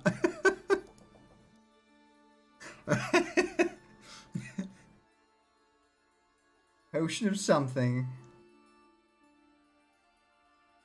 Alright. Any other sort of item swaps or things you want to hand out? Do we want to tell chat how we divided up the armor loot from last week? Yeah, that's not a bad shout because everyone did get, there was a lot of new items and things. So we'll go with you, Reza. What did you pertain or attain, should I say, last gosh. week? Too many things, but I'm not going to complain.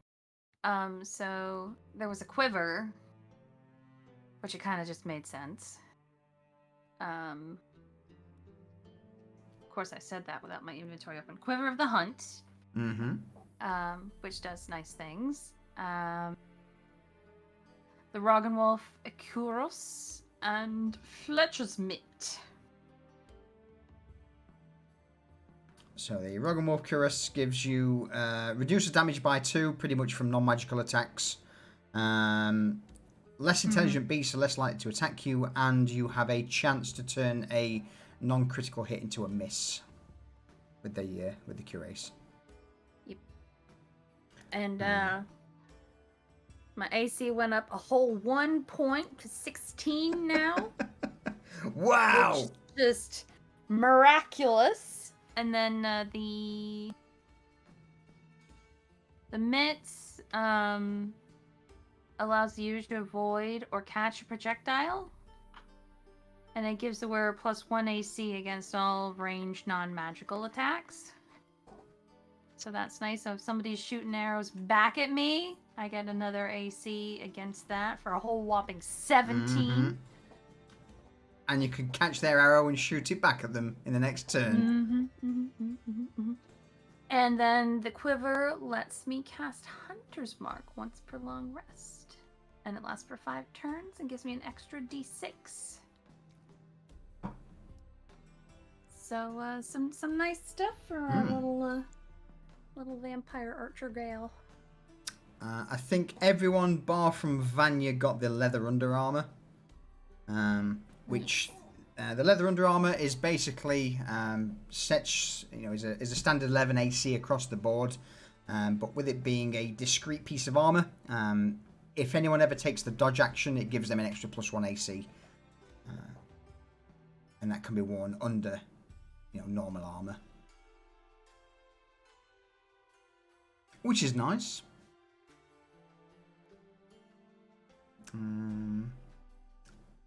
Let's go with Cypher. What did you get? What, did you pick up anything from apart from the Troubadour's Finery? I got a quaint blanket, which is awesome. By the way, the plushie that comes with it is a Rog and Wolf. Got a Rog and Wolf plushie. I'm on board. Yeah. And now Cypher's taken to setting up fucking bed wherever he's standing, where he's tired. You also got the Voyage Delight, which I look forward to seeing what you do with at some point. I do, but I guess that's more of a party item, and we'll just place that wherever. I think it'd probably be hanging on the back of Garrett's door at the minute. I'm okay with this decision. Yeah. Go away! You don't even know who it is. I see you. I see you. I know who's there. And I'll then turn full Sauron. I see you. Sorry, go on, Reza. Didn't we give something to Falco? He got an under He leather. did. Yes. Yes, that's right. He got a leather. Okay. I've just pulled up Falco's sheet, and he does indeed have some of the Under Armour. I believe you also got a holdout ring. He did. Did he? I think that was just the party members. Actually, that got- there was 3 of them. So Vanya got 1, you got the second one, and the third one went Moi. Cypher. to... No, Sav didn't get one. Reza got I one. just have anything else. Cypher Yeah. is a deadly weapon. Reza got it. So yeah, Reza, Vanya, and Desmond got the holdout rings. Because I obviously don't need one. No, your fucking daggers are magical anyway. Okay. Is there anything else anyone wishes to bring up?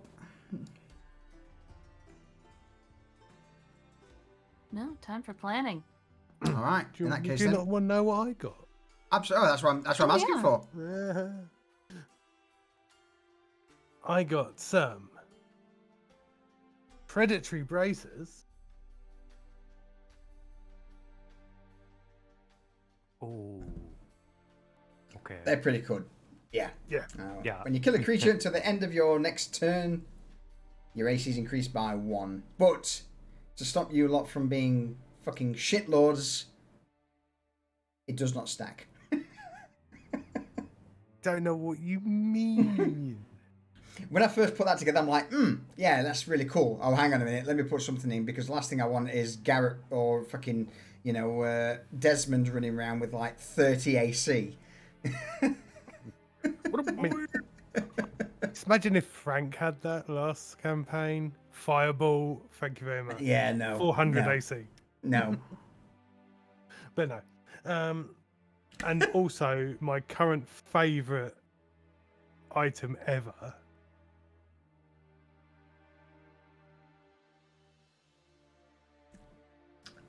The Dagger of Misdirection. Go on, Garrett. I know you want to talk about this. Any and every attack made by this weapon will result in a crit fail. I absolutely adore it.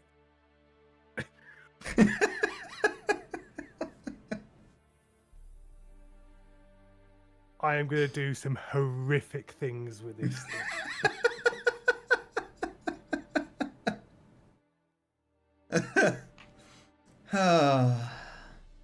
I challenge you to a duel, good sir. That's...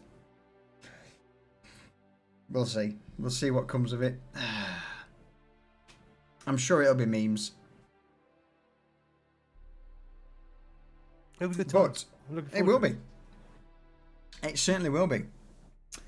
Well, yeah. Is there anything that anyone else wishes to, to make a note of since we're here, or do we want to go into planning?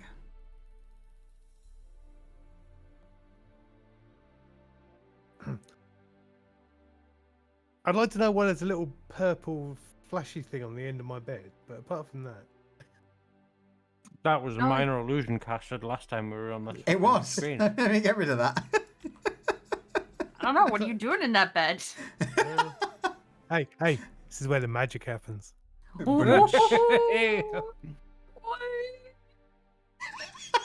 I vote we feel like we need to get like a formal meeting room now instead of Garrett's bedroom. I mean, you've got a perfectly good basement.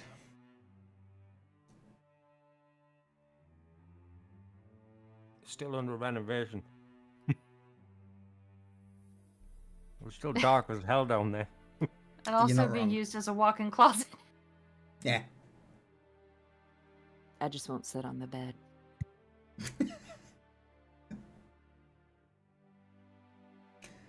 So with everyone now packed tightly into Garrett's room, Reza sat on the usual chair in front of the desk. Garrett probably sat at his chair behind the desk. Cypher rolling around on Garrett's bed.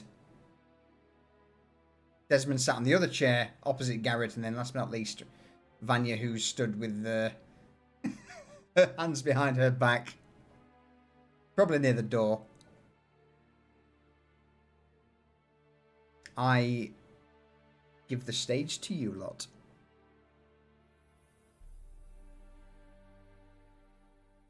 Alright, so what now? Well, our first priority is going to have to be the Inquisitor and finding a way to get him off our backs. Well, could that potentially coincide with our scheming related to the current governor of Flow Streets? Maybe get the Inquisitor on his back? I believe that's probably the best course of action.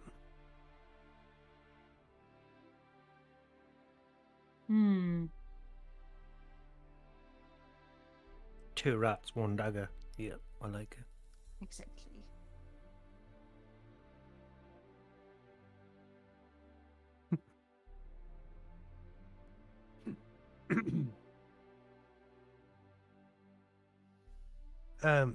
Yeah, so information is key.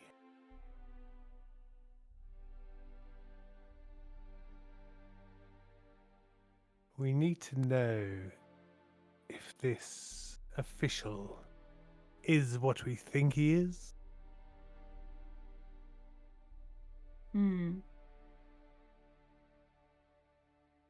What his movements are.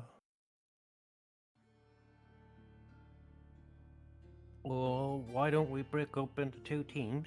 The team that does sleep, and he points at himself, Desmond and Vanya, and the team that doesn't. Does Desmond sleep? Desmond stops moving for a period of time, so I assume he sleeps. No, I just watch.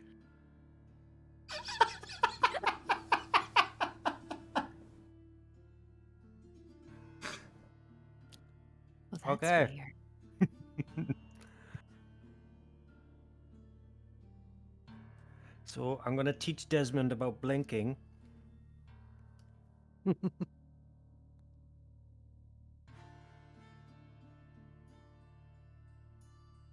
Well, in that case, I mean, me and Vanya can take day watch, and you guys can take night watch. Better coverage.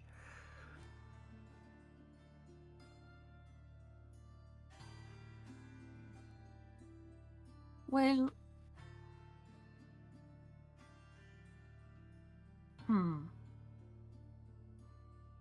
What are we actually watching?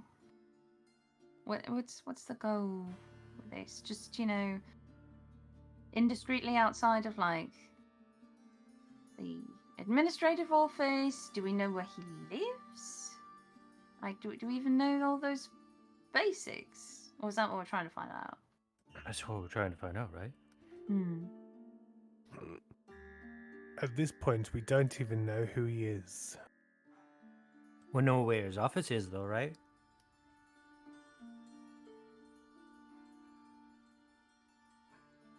So We could do. follow him. We could find out where he lives easy enough. An official of that rank would probably have one of the better houses in this part of the city.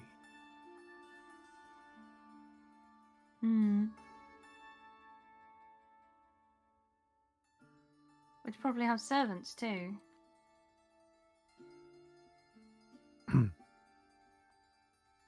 Indeed. And servants gossip.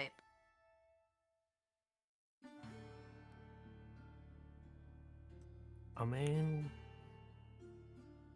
yeah.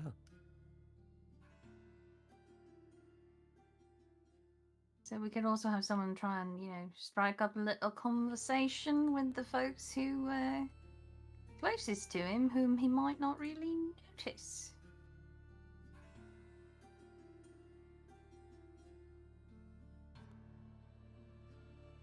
Okay, who wants to do that?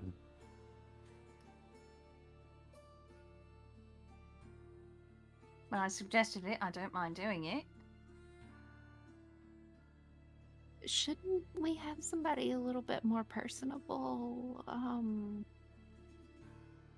Little less forceful. I mean, I'm not trying to insinuate that. Well, no, but you are, actually. But no, Yeah. Vanya, I can be perfectly charming when I want to be. It's just I rarely want to be perfectly charming around you. I hope you don't mind. Oh, that's kind of heartbreaking, Reza. Have a muffin. Oh. Well, this helps. And she's just gonna start eating the muffin.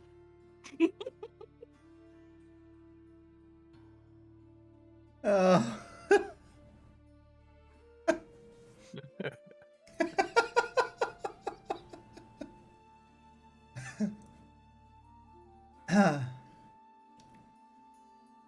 I also think I'd be better at pulling off the servant look than you, Cypher, or Desmond. Cypher might be able to do it, but...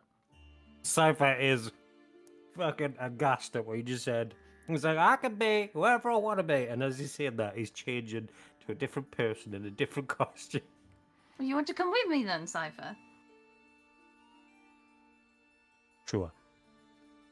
Let's go, Why? because as she's eating the muffin, she's like, I don't want to ruin another dress. I might have picked up my own dresses the other day.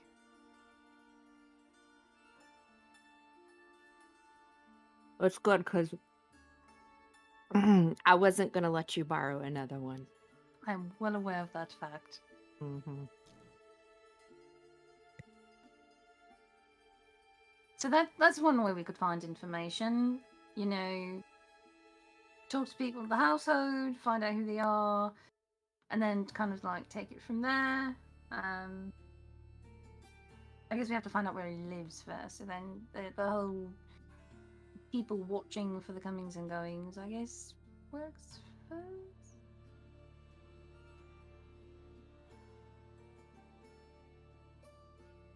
Maybe we could have one of you go into the offices and inquire about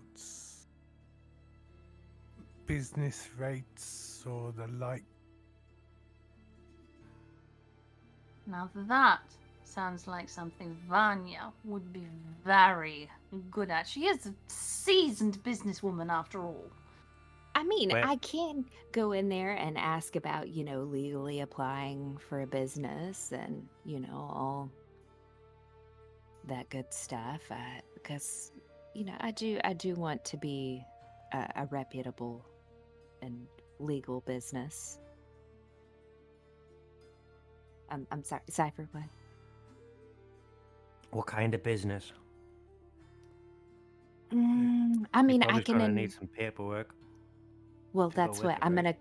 gonna go in there and ask, initially what all that I need to be able to start one, and then because then that way that it gives me another reason to come back after they tell me what I need, right? If I need to go back several times. Should you go in as yourself, or do we need? Do you need to whip out Gertie? Why would I? Can we whip out anybody but Gertie? I can be somebody else. I mean, because I don't need to go into the coin flow. Okay, look, It's can up it to be someone you. else? I just think you'd be Garrett? really good at it.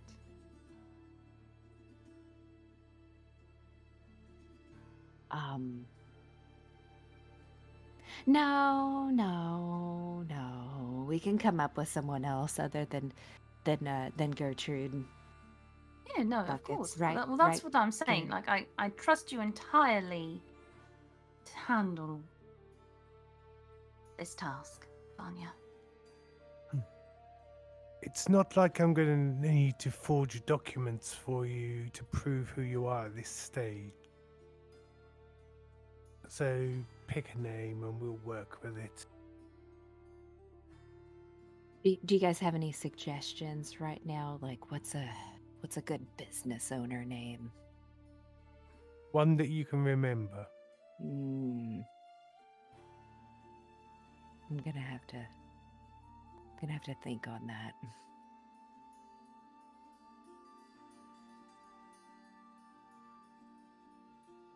Okay, all right. I'll take that as my takeaway. I need to come up with a good, strong business name, and to go inquire about a new business. Also, I'm going to require samples of the man's writing.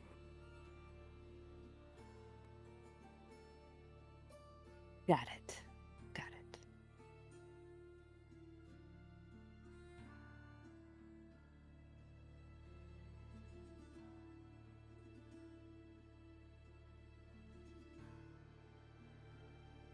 Anyone else with any thoughts, suggestions, ideas?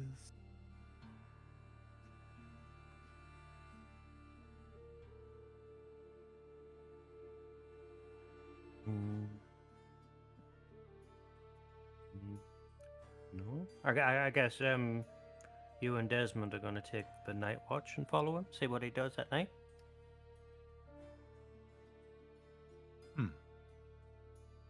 Yes, we may have to work on some different armor for Desmond. Oh, That sorry. chain does make quite noise. It does. Perhaps,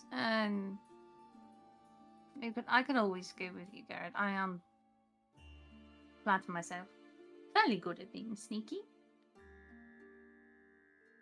In that case, Desmond can be our lookout. At least I can guarantee he won't fall asleep on duty. Perfect. I can do that.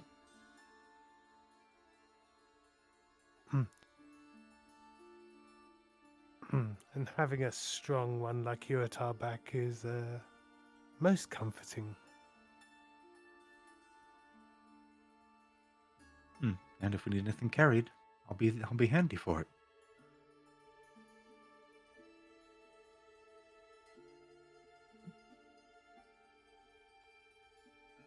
Ideally, we won't be moving more than a few sheets of paper, but you never know.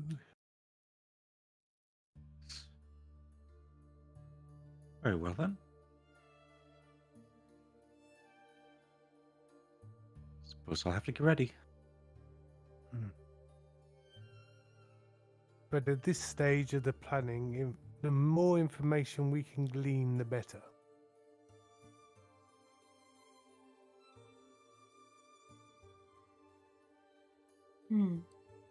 Absolutely. Speaking of information, do we want to look at the packet of information that Asmund gave us on former owner of the Thanked Table? Why not? Can't hurt. Desmond, I'm pretty sure that the documents are in the box. Desmond's gonna pop open the crate and look for them to fish out. Just proffer them to Garrett.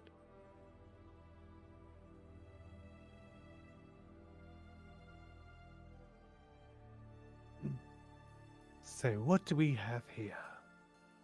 Dear. As you stare into the open chest that Desmond's placed onto Garrett's desk, there are potentially over 100 rolled sheets of parchment sat at the bottom. A couple of books. A few of them seem to be more based on accounting of the Thanked Table. But there are a few other ones that are a little different. They have a multitude of clasps on them. That's a lot of paperwork to go through.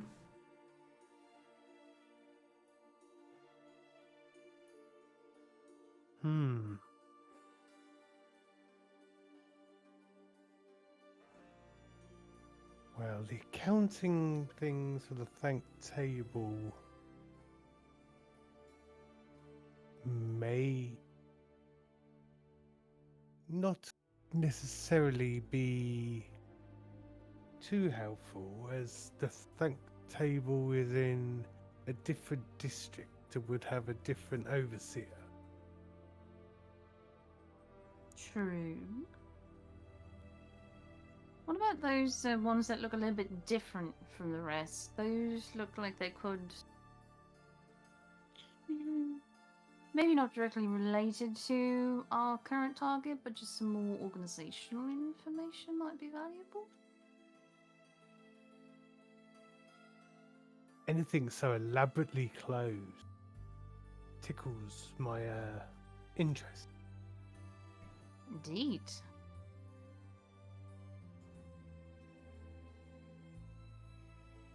As you glance over the tomes, Garrett, whilst they are locked, and for the vast majority of the scrubs and scroats of Novostoya be almost unpickable, for you it's child's play.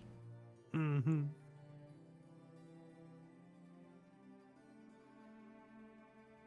Before I open these, Cypher, can you just check there's nothing magical about them before I blunder into something unforeseen? I can try. Yeah.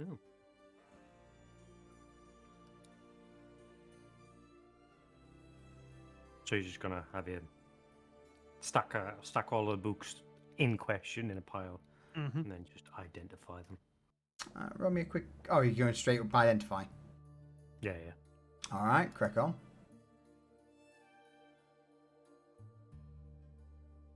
Each tome you bring, there's about 7 of them, and each one you bring, you concentrate for a few moments and feel no arcane or otherworld energies radiate from them.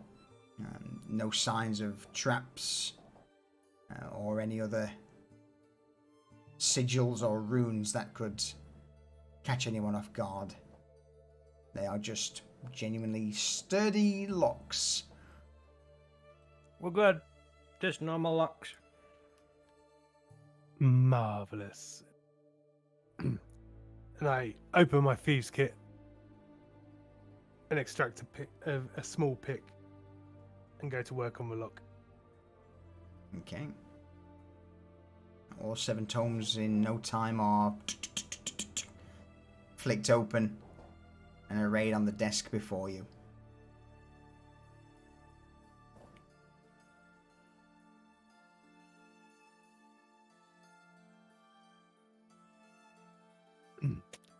I just pick one up at random and open the cover. So, are you gonna there's a lot of books. Are you going through them all yourself, or are you handing them out, or how's this going? I'll Guess probably I'd have. grab one each. Yeah, I'll give everyone Yeah. a book to have a look at, Mm-hmm. and then we can. All right. In that case, then we'll do it this way. Garrett, roll me an investigation check Ooh, good again. as the first purveyor of the books.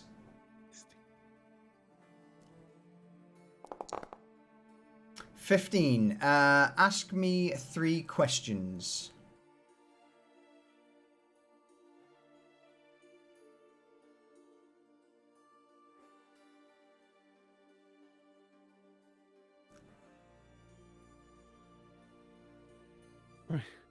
What's this book to do with? I mean, Well, this is the thing. What do you want to know?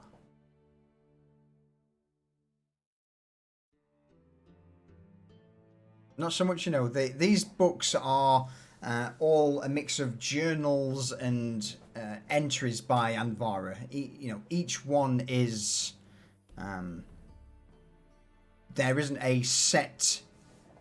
This book for pricing, this book for correspondence. They are all, as you begin to flick through, they're all various musings, dates, almost a diary-like entry of Anvara Taban when she was in power over the Thank Table and terrorizing the Polter district.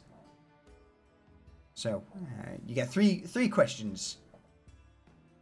has she had contact with the overseers of each district? You find a few details pertaining to a link to Farwater Slums, or the Farwater Docks, but no other district heads have been contacted.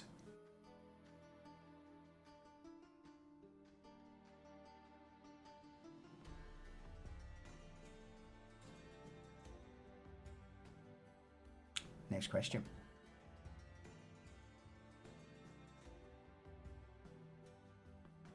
Who would be her direct sort of like supervisor from the court? There are no mentions of the court in her books, but a name of Carwyst, which is Carwyct, Carwyst, is mentioned several times.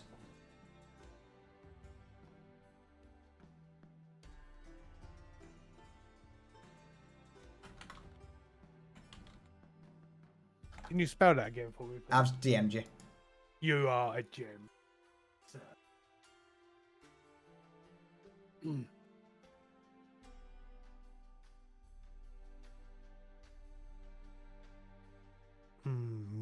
What else? And has she got any embedded agents in either Market Row?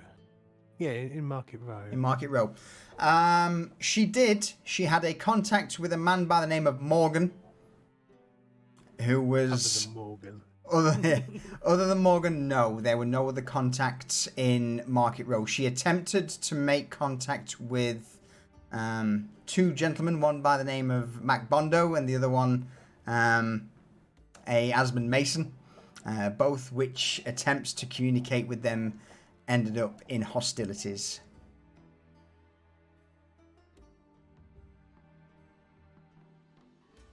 Okay. And that's your 3 questions. Who else is reading through a book? I am. Roll me an investigation check.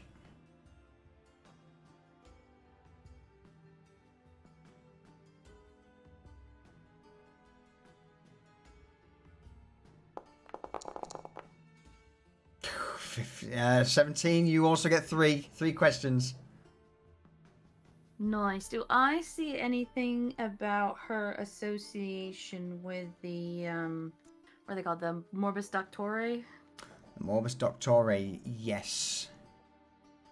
You see several signs of someone by the name of Dr. Stephen Bryke, who was a member of the Morbus Doctore. Something about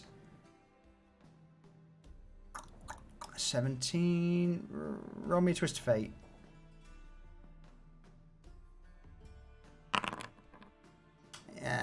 There aren't much details. Most of it seems to be about an object for a that the Morbus Doctore need for their grand plan.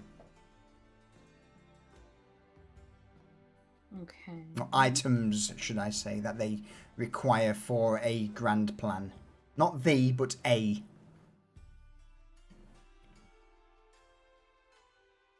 As you read through the text, you know, it's... Anvara herself doesn't seem to be aware or informed of what this plan by the Morbus Doctore is, but they required a few items for this plan that Dr. Stephen Bryke had been trying to enact. Okay. Does it seem like they're mutual, I'll scratch your back, you scratch yours kind of thing? Like, you help me with this, I'll help you with that kind of relationship? Absolutely, yes. It's very much a case of, as you begin to read through, she has a few gripes with how the city is in its current state, and she's been offered a helping hand by the Morbus Doctore.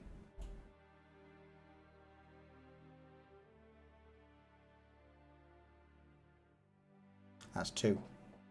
That's 2. Okay.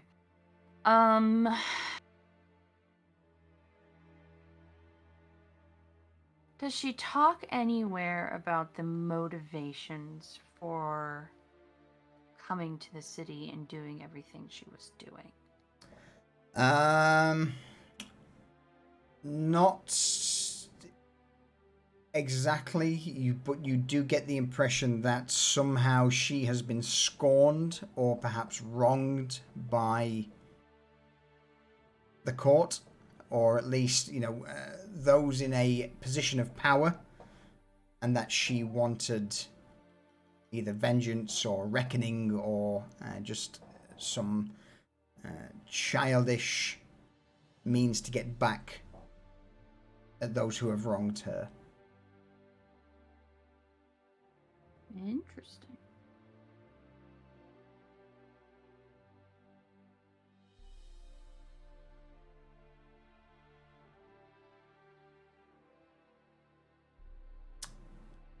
All right. Anybody else delving into the tomes? Desmond will grab us one of the things that's not being read, and Okay. he'll try to look through things. Of course, he has no real idea of the context of this, so he Absolutely has nothing to ask in context of this. What he's looking for is he's trying to find if there's any information about secret caches that the previous owner would have had. All right, roll me an investigation check. Right.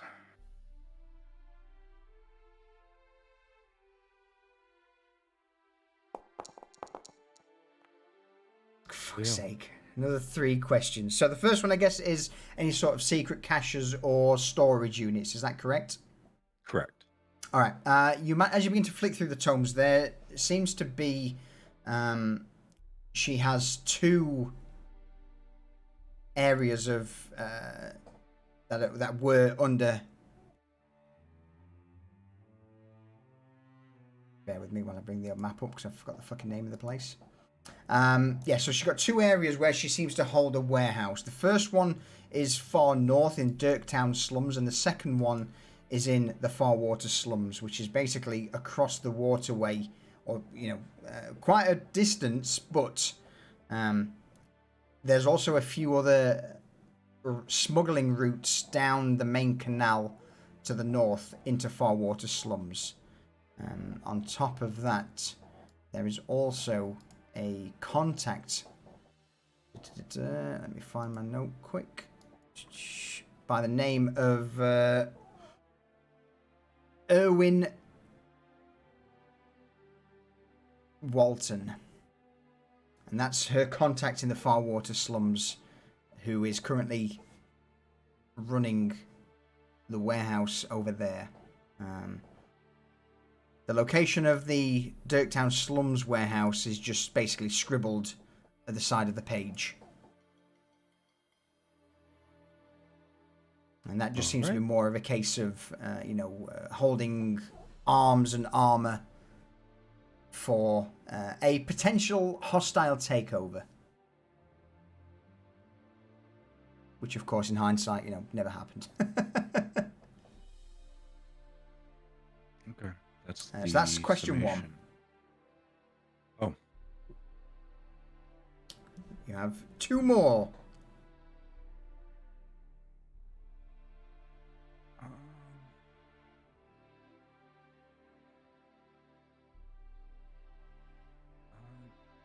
Well, this one doesn't really know what to look for, so he's going to look for anything about the coin flow districts, because there's the merchant cards. Basically, if there's anything that's jotted down about them, because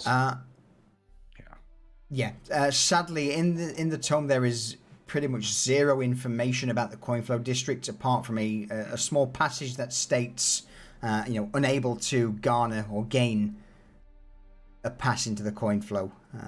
Would need further connections there. okay.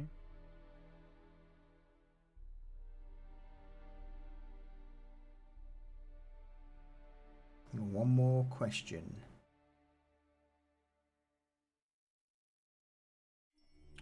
There was something about the smuggling route to the Farwater district. Farwater slums, yep. I'm going to look and see if there's any other smuggling routes mentioned.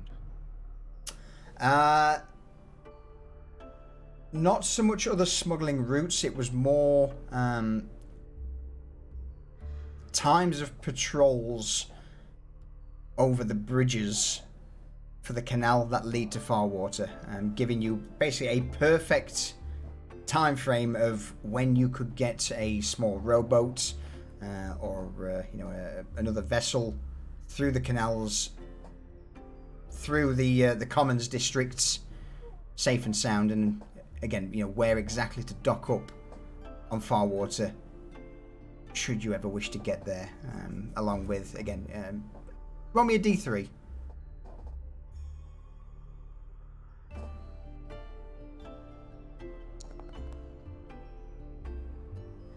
Three. All right. So apart from Erwin, you also see several other names jotted down. Erwin being the contact for the warehouse district. You then got Maurice, who is a dock worker, and last but not least, a man by the name of Roces, Roces, who is a guard who patrols out of Old Man's Rock Keep. Somewhat of a... It's jotted down that he is happy to look the other way for usually around about 10 to 15 silver as a bribe. But he is one of the main patrol sergeants. What was his name? Roces, Roces. And the other guy who was a dock worker was Maurice, who works on the western docks of Farwater.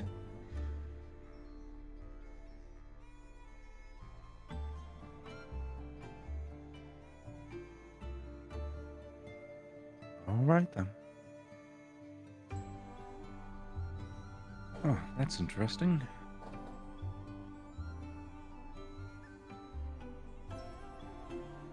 And that, I believe, is your 3 questions. That is. I believe that leaves Cypher and Vanya. Anything you wish to do? Yeah. Yeah, I'll roll. I'll roll. Yeah, all right. Investigation. Investigation.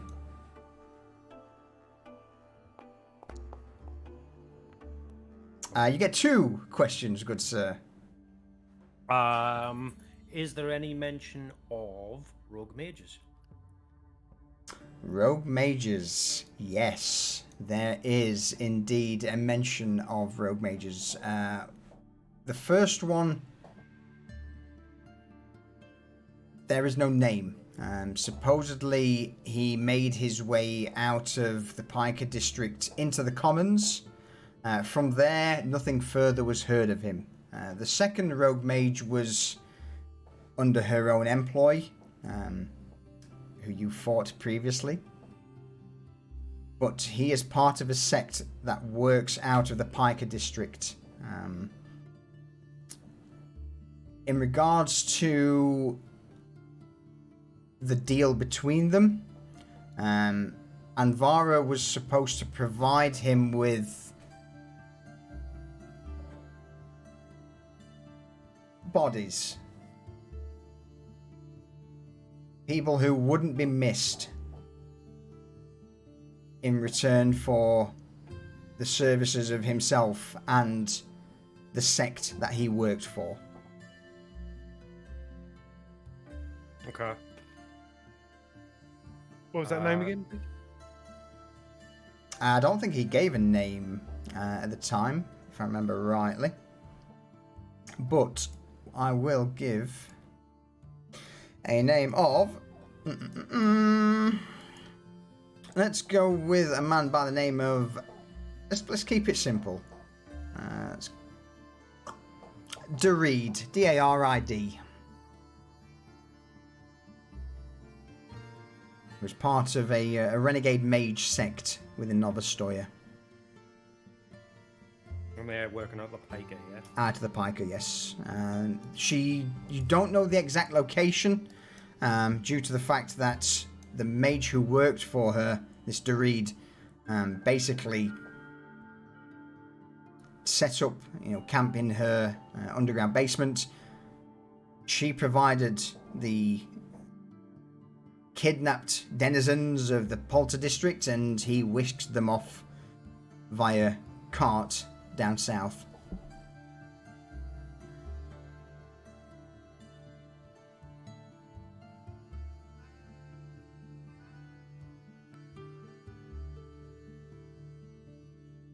Okay. Any more questions? The first one was just, was there any rogue mages? That's the whole thing. Second question?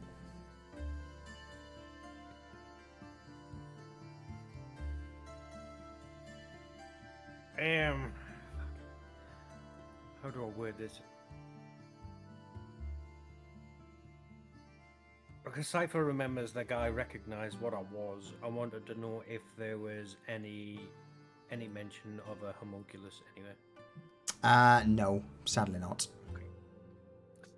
Cool.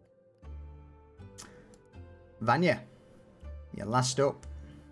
All right, let's see. 13, you get two questions for me. Okay,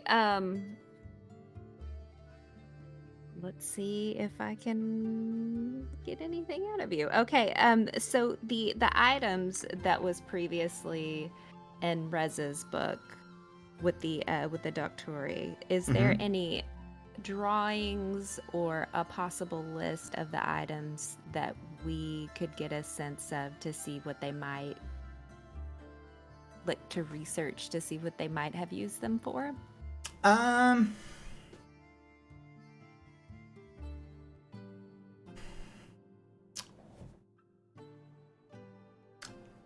Be a little bit more specific. That's basically, you're asking me to lay out the entire Morbus Doctore plans, as to which Anvara wouldn't know.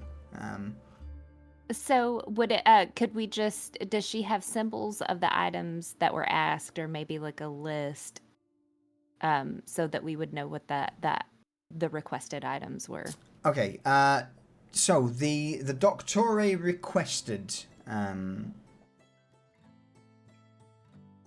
two specific items, which I would imagine you all know which items they were.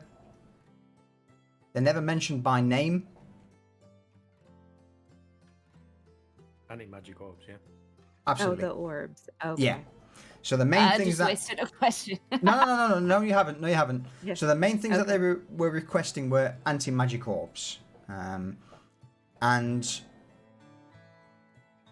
through the readings and musings of Anvara through the various tomes, she seems to come to her own personal conclusion that from what she's heard, a lot of this stuff that they're asking for are being moved eastward. There's been a few musings by her that the Doctore are perhaps plotting some large-scale event in the quarantine district, perhaps either trying to shut it down for good, or perhaps something even worse. Perhaps, opening the gateway to the city below even more.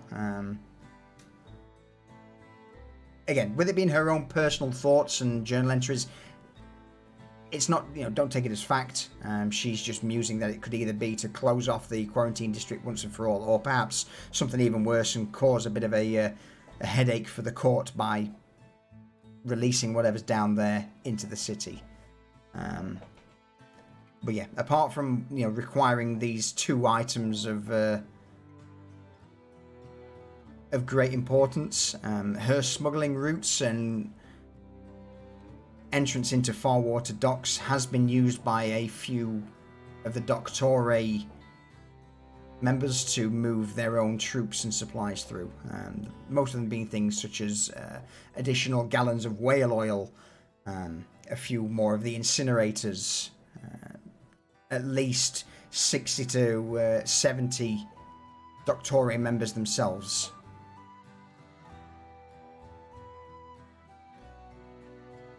I'm really glad we left those fuckers alive at this point. So that's question 1. Question 2.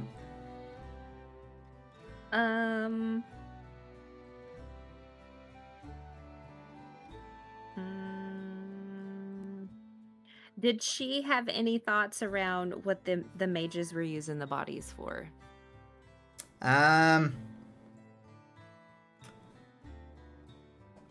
No facts. She was quite distrusting of this renegade mage guild that she'd been in contact with, but she was pretty much hoping to use their research and their power to strengthen her hold on the Polter district, and with them push out further, taking Market Row, the Piker district, and eventually, opening up the entire southwestern side of the city to allow the Doctore a bit more of a free run of the city, for them to, begin to make their way further towards, places like the Coin Flow or the Lantern District, or the, again, to cause as much issue as possible for the Crimson Court themselves.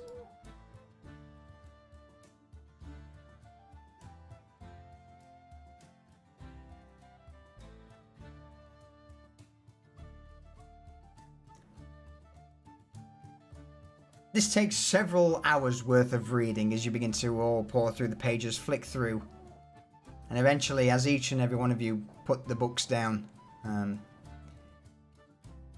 you all exhale deeply at the vast amount of reading you've accomplished. Poor Cypher's took it out. He's only got one eyeball to do this. This is bullshit.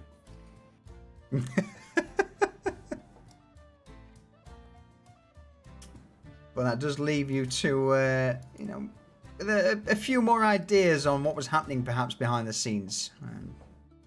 Over to you guys.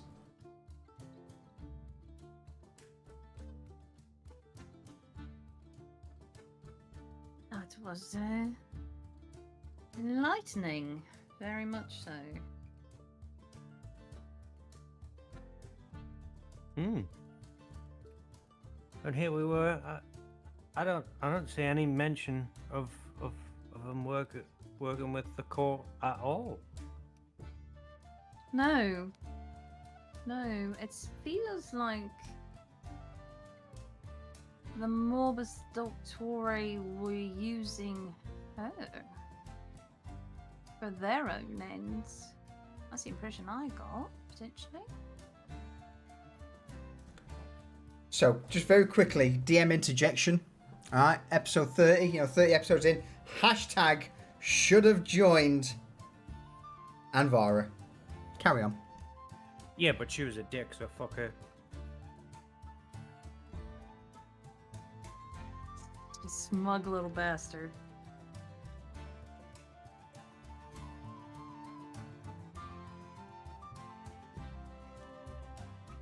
I mean, it looks like we've got some contacts and some angles we can look into.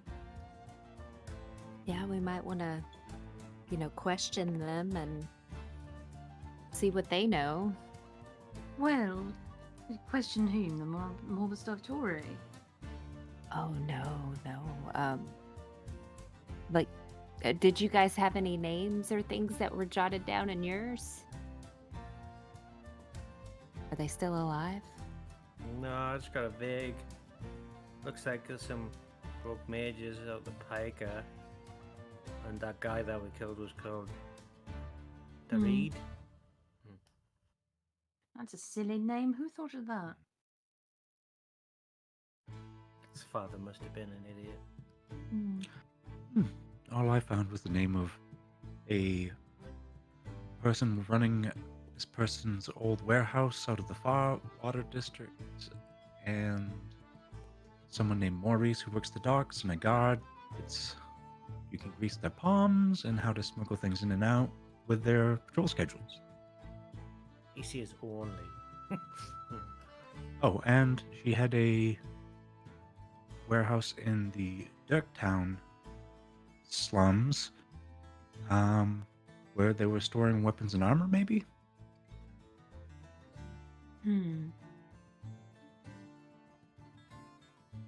I should think that if that was the case, then it's probably under new management now.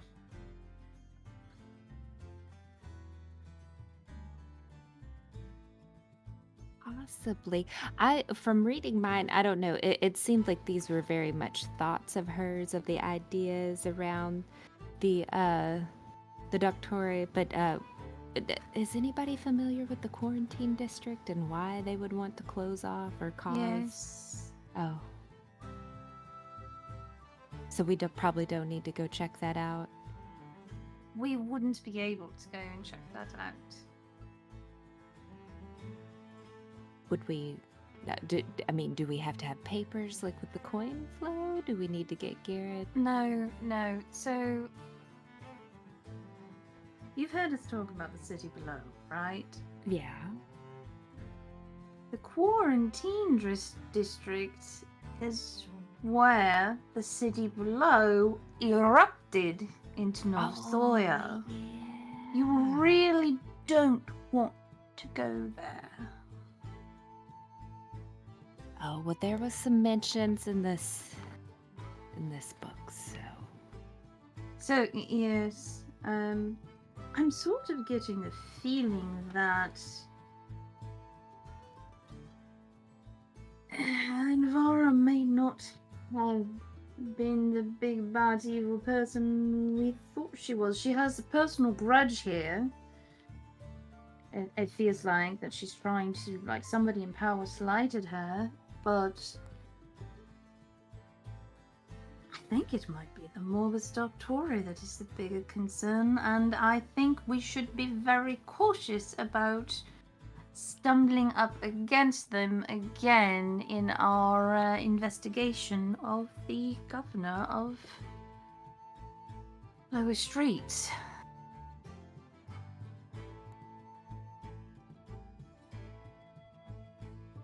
Okay.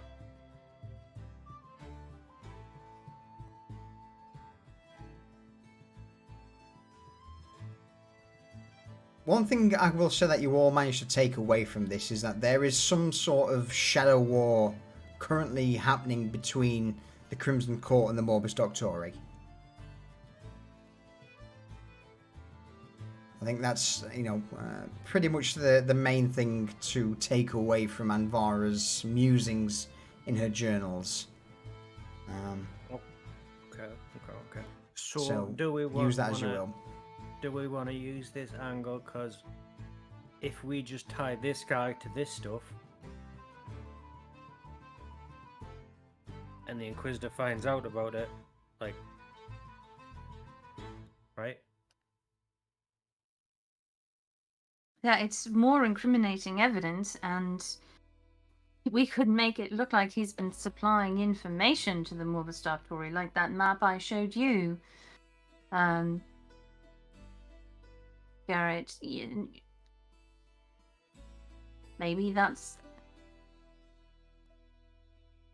So Reza, are you saying maybe that with Garrett's skills that we could make some entries into a book that he was helping and the book get to the Inquisitor? Well, here's the thing, Vanya. So, short answer, yes, but I think we need to have some sort of hard evidence that things are escalating, perhaps, with this Morbus Doctori versus the court thing. And I think it's even more crucial now for us to get handwriting samples of whomever is in charge and confirm whether they're dead or not. Because if they're not a vampire, we're kind of relying on that for this to be as effective as we think it's going to be. I think it'll still work if he's not. But we need his handwriting, and then we could put correspondence together. I did have a name in my book. A Dr. Stephen Brike of the Morbus Doctori. We could maybe subtly try and figure out where he is and see if we can't get a handwriting sample from him too. And forge correspondence from him to the Governor of Low Streets.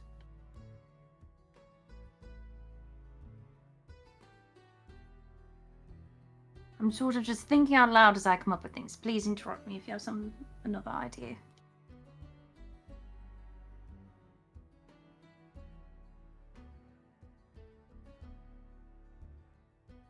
No, that kind of makes sense.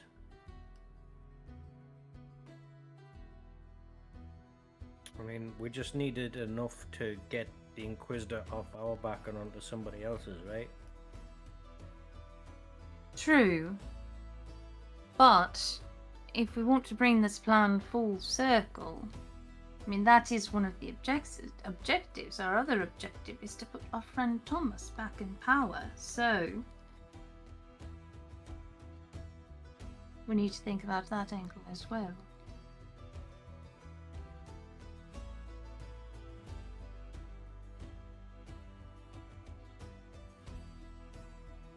What I'm hearing is basically, I believe that we'll plan out for the rest of the session. You know, I would say for the rest of the session, we're going to put a plan together, and next session will be when we enact it. So, from an out of character point of view, what's the 3 objectives that need to be accomplished, just to help you all along? First up, information on our target. Okay. As much as we can, from shadowing him to find out if he's fucking out hunting on a night time and he is a vampire. Well, confirm if he is or isn't a vampire. Okay. Any routines that he does, so we can do dodgy dealings around his fucking routine. Yep. A copy of his handwriting in some way, shape, or form. Okay. So, copy handwriting. Find his routine. Yeah, and I think this. Go on. Sorry, go ahead. No, go for it. I think the steps we talked about at the start of the planning session are still going to work for all that. Yeah.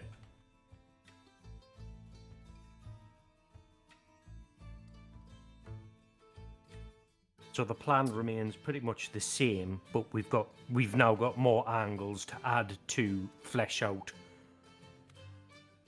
incriminating evidence. Mm-hmm. And more information on how much of a threat the Morbus Doctori are, and to be very careful if we get any whiff of them.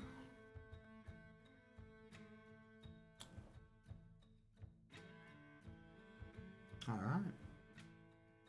So, quick question to remind me, because my brain is a goldfish. Oh yeah, Did there's the a Morbus- lot of stuff been. You know, I'm overloading you all with information Yeah. for a good reason, Sorry, this is so you can slip up somewhere. reading session. So did the Morbus Doctori have any kind of like symbology on them when we saw them, besides the masks? They not so much. No, they're not ones to wear, you know, shiny emblems to mark out who they are. When it's business time, they all wear very similar garb. You know, long trench coats, plague masks, hats, to minimize, you know, any sort of contagion or splashback, and to protect them from their own incinerators, basically.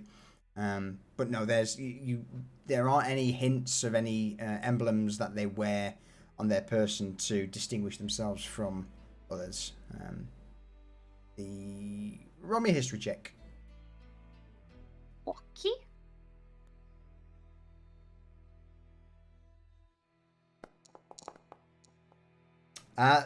They are known throughout the world as a very professional organization.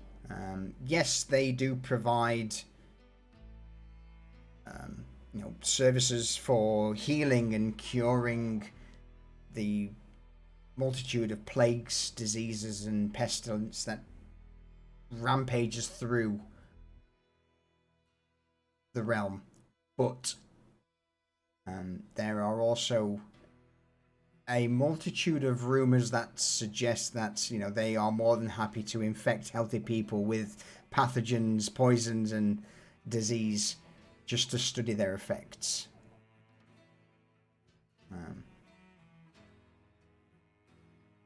But they're not known to be, you know, a group that overtly announces their presence. They are quite secretive.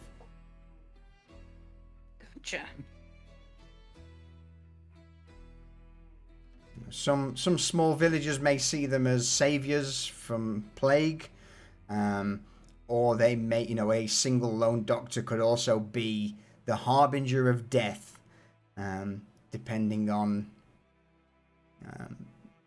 what their studies demand.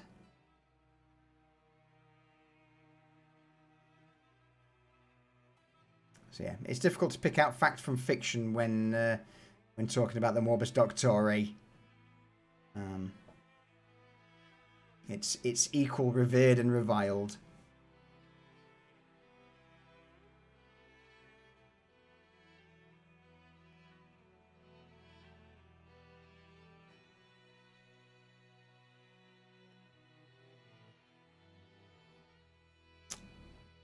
Anything further?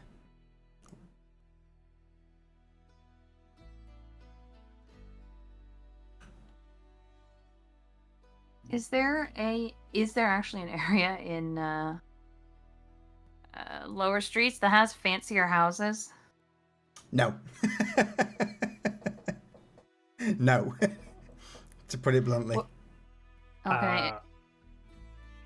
Okay. Just for our reference, where would his office be? Yeah, like the administrative building. The administrative building would probably be in Lower Streets, pretty close to the gate. I would say round about this direction, round about here. You know what? Let's throw an actual marker on it, shall we?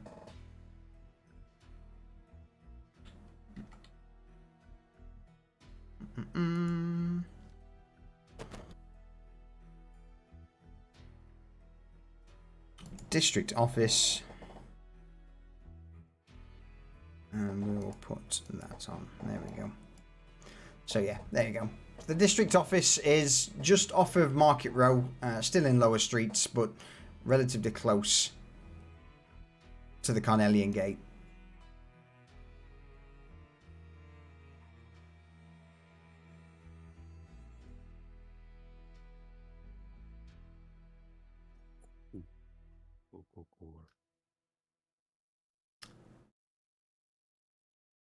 So with that then, I dare say, what is the exact plan of action? Sorry, go on, Reza. Well, I was gonna say, do we want to...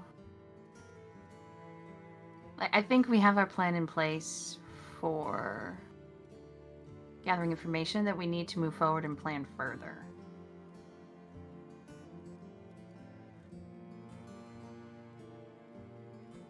Does anybody disagree with that? I think like a period of observation and information gathering on him first before we make any moves. Yeah, that's what I meant. Yeah. We had talked about Reza and Garrett going because they were stealthy, what's his face being backup, that kind of thing. So I'll drop back into character. Okay. So I think we need to answer the crucial. We just need more information about the fellow who runs this place, I think, before we can plan for much more. So, when do we want to do our little observation?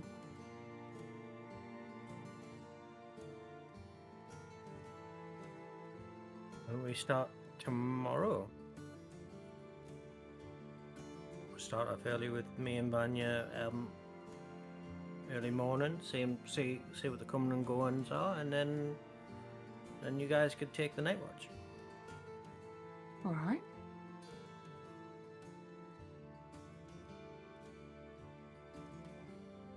And do we just want to watch at this point? You know, just observe comings, goings.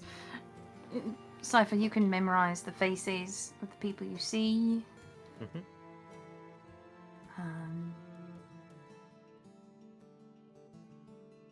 But no action right now. We just need to know more, I think.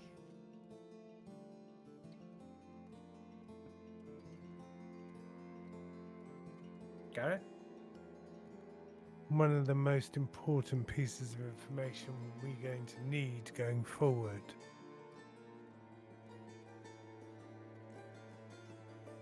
is whether the man is a vampire or not.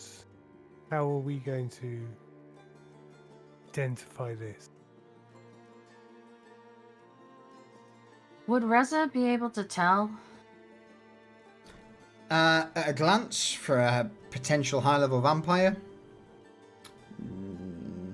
not unless you're very close to him. But Oh, if you know what he is, he also knows what you are. well, great. If he's the same. Mm-hmm.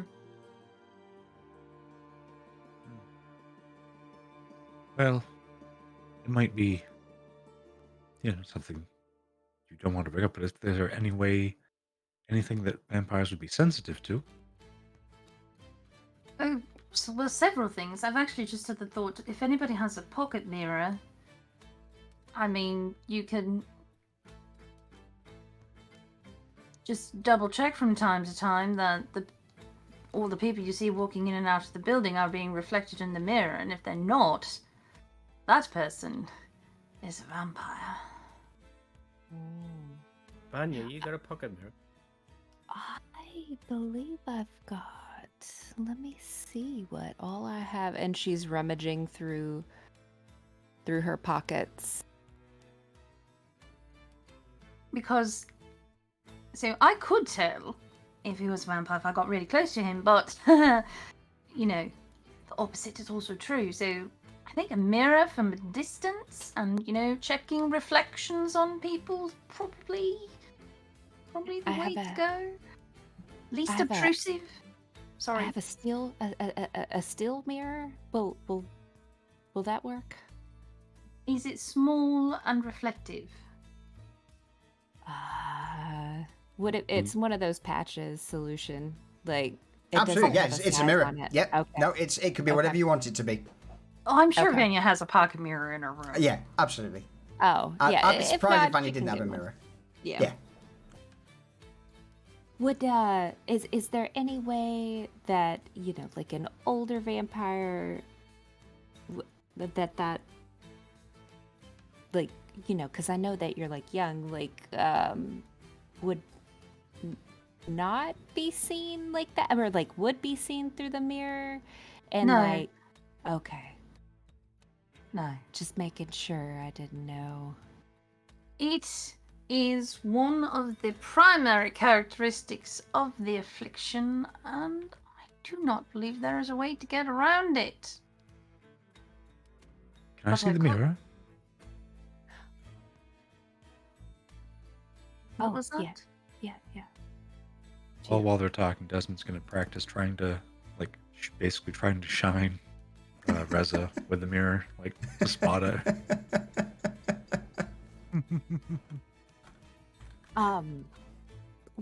What happens if we get caught? Like, is there, you know, that tree down there that deters or causes some pain? Is there a way for us to, like, can we carry bits of that to protect It'd be a ourselves? really bad idea, because that's magical in nature. Oh, I just don't want to become a snack.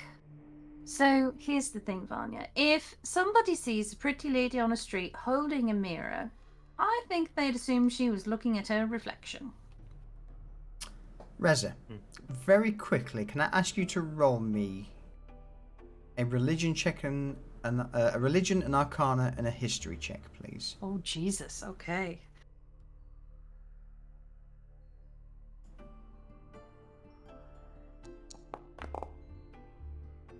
Okay, religion, that's fine. Arcana, spot on. Holy shit. Okay, And history? and a history. Oh my god, fucking nailed it. Let me send you this quick. Okay.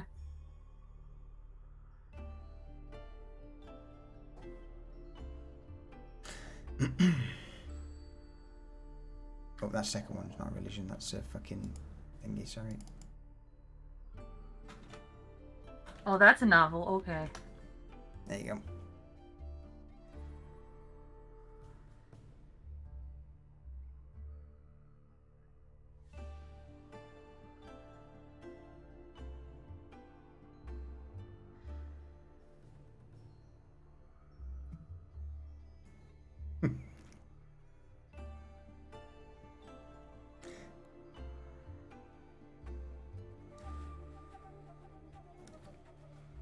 You good there, Reza? Yup. Yeah? Yup.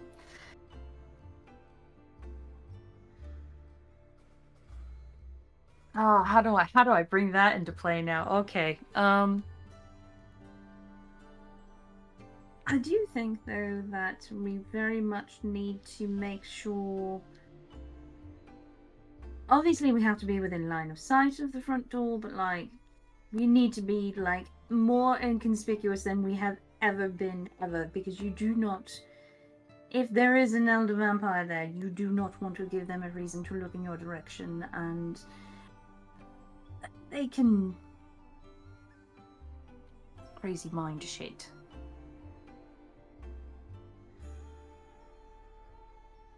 Okay. So we really don't want them to notice that we're there. You know, we could, you know, I got a new pet, right? I remember hearing something about a frog. Yeah. So with my frog, you know, I can, whenever I go in there, maybe I can somehow put the frog in his office for a little bit, and then the frog will eventually come back to me and tell me everything that it's heard.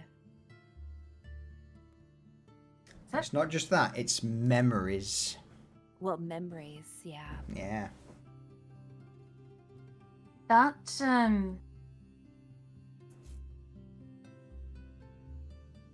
if you pull it off, I mean, there is a danger, depending on what the man actually is. I feel like the front door surveillance with the mirror first, and if he is a vampire, that might be a very bad idea.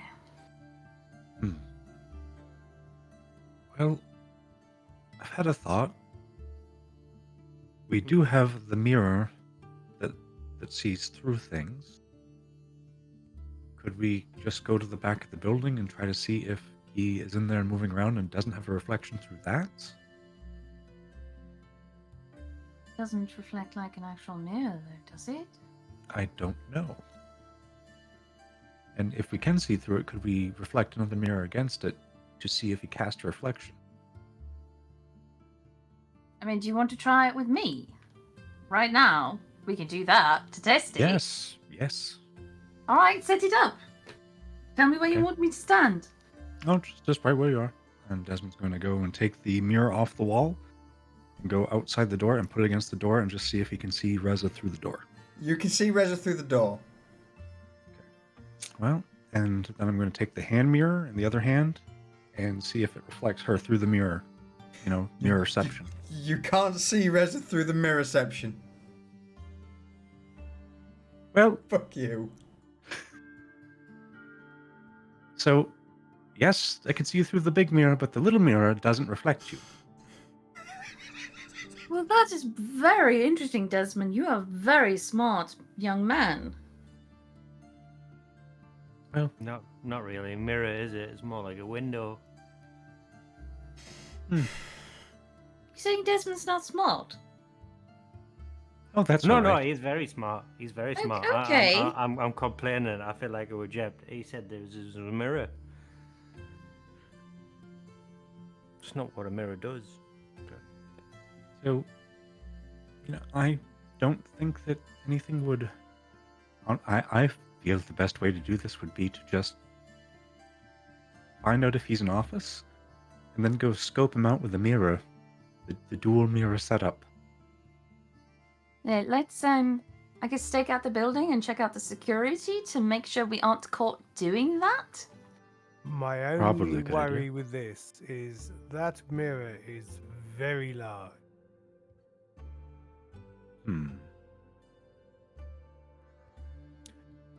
And us putting that up against the size of an official building,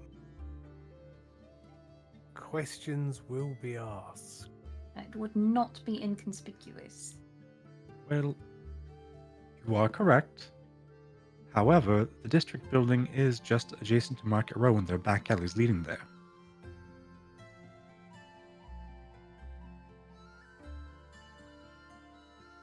So I think it might be workable, especially maybe under cover of night or getting towards the evening hours. But like you said, getting an idea of the security would be a good idea.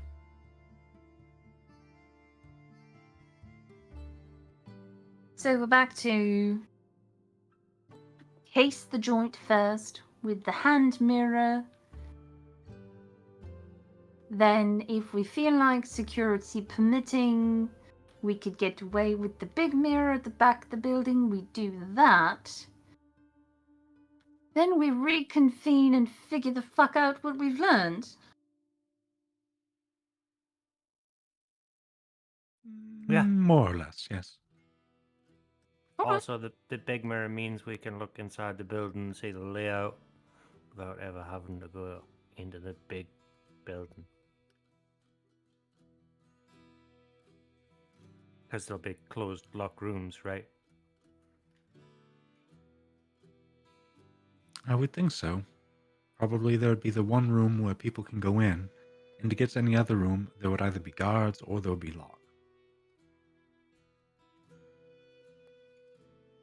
We just gotta be careful about getting this mirror from here to there, right? Without being noticed, probably. Although, I think that if we went through Market Row, it would be largely unnoticed, because then we might be taking it to trade, or we might have purchased it coming from it. Well, we could also. I think we might have a cart somewhere that's big enough for us to lay it on the bottom, and then we could put like burlap sacks of like something on top of it, something like soft, so that like they look full and heavy, but they're actually kind of like cushioning the mirror and like protecting the mirror while it's in the cart. We could just look like merchants pushing a That- cart around, heading home from Market Row. True, and that would also prevent vindictive magpies from swooping down or dropping things on it. Yes, because fuck birds. Will we, if we're looking like merchants, will we need to have Garrett maybe a license in case we're stopped? I mean, I don't think you need a license for Market Row. It's not that fancy. There's not much fucking money. Yeah, it's more of a coin flow thing, right? I just wanted to make sure. I mean, but even like people push carts around all the fucking time down here. We don't have to look like anything in particular. We're just a bunch of people pushing another car. Nothing remarkable about us at all. Yeah, I mean, Garlic doesn't have a license, right? Have No. we asked him? Do He we lives have a on the license? streets. We have a business. Did we need a license to get this fucking business? I don't know. I don't do the paperwork for the I don't think business. so. Who has the paperwork? Do we have a license? So if we don't need a business license, then and that's not needed here, then how would I go and talk about getting a business? Well, that's a A fair business point. needs a property, right? Oh, so I'm buying a property. I thought I was trying to get all the paperwork for a business. We have a license. I got it from Asmund. Big businesses that have large premises must have a license, but street traders and hawkers, not required. Oh, see, that's today we learned something. Thank you, Garrett. Definitely did learn something. Although, you know, if you went in trying to get a license to be a street hawker, you wouldn't be signing your name to anything, and if you insist on getting the documentation, you might be able to find out the information without putting your name on anything. Yeah, well, I'm definitely not going to try to be a hooker, but Hawker. Hawker. hooker? No, I didn't think no, they licensed that. no. This isn't Las Vegas. No, that's not regulated here. Sorry. Vanya, I think looking at yourself, the pristine condition of your clothing, a dressmaker who wants to open a dress shop. No, Would- that's not what I was thinking, Reza. I wanted to sell dollies and like teddy bears, and I was That's thinking creepy about as fuck. I was thinking about making a few to bring into them and like setting them down so that they could see like that I am a legit business. Okay, well, if you do make some, could you make me an owl bear? I really kind of want stuff. I've wanted a stuffed owl bear ever since I was a little girl, and I never got one. I will I can yeah I think I know what those look like. I, yeah. I would be nice to you for a whole week if you did that for me. A whole week? I'll make you 2. You're still only getting 1 week. Oh.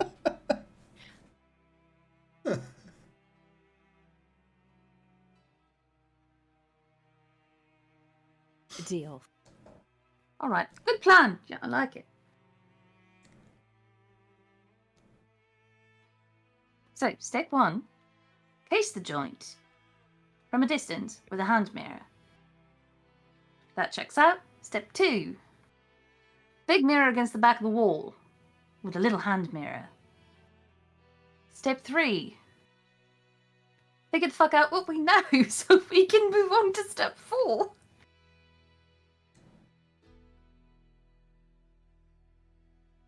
Step 5, profit. Exactly. I almost said that.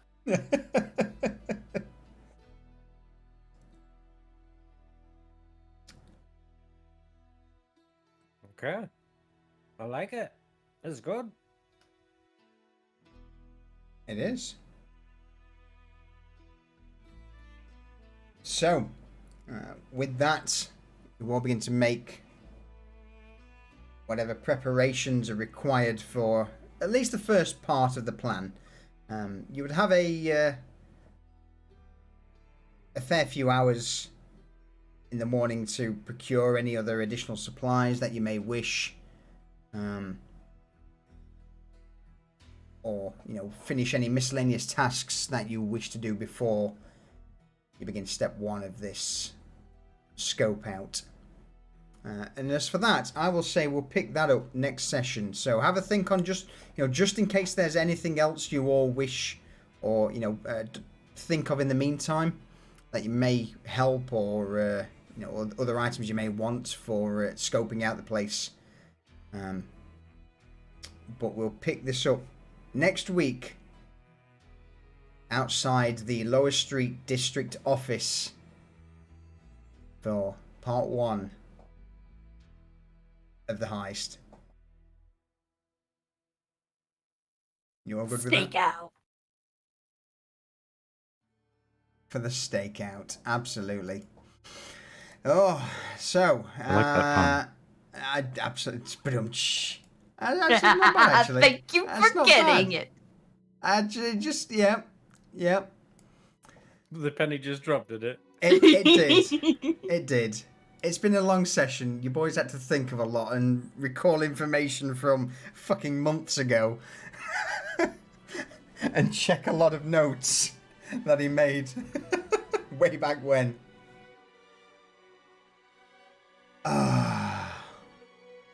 I've made 5 new pages of notes for this session alone. Yeah. It was a chore recalling what happened with the whole Anvara thing like 20 sessions ago.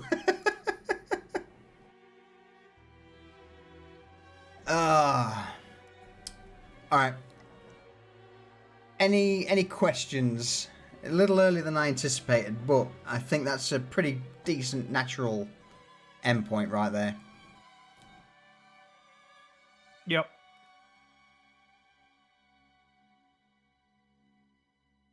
No questions? No comments? No. You all good on... so you got a week to think of, if there's anything else further that you want for this heist. But, yeah, next week we go hunting a potential vampire. What could possibly go wrong? This is fine. Yeah, and this is,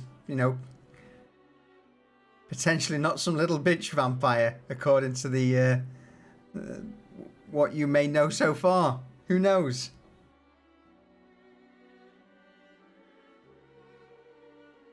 We shall see. Alright, so if that case, closing words? Bye, chat. Goodbye, chat.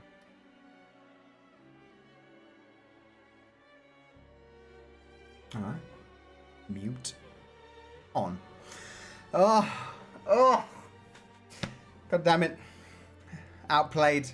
by a fucking mirror. I should have expected it.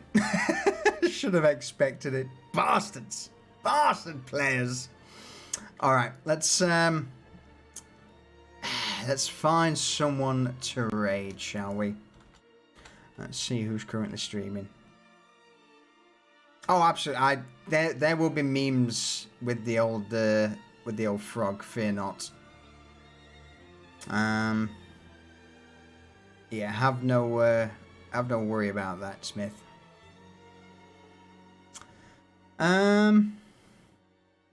Yeah, let's head over to the old end screen.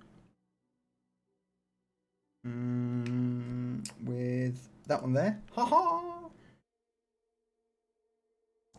And we will find someone to raid. So, ladies and gentlemen, thank you very much for joining us for episode 30 of Pariahs, and hopefully you'll join us for next week's episode where we go hunting a government official with the threat of a armoured inquisitor on the prowl, the Morbus Doctore skulking around trying to enact whatever plan they are, and fuck knows what else is going on. But for now, thank you for joining us. Thank you for the support. And we'll see you next week for episode 31 of Pariahs.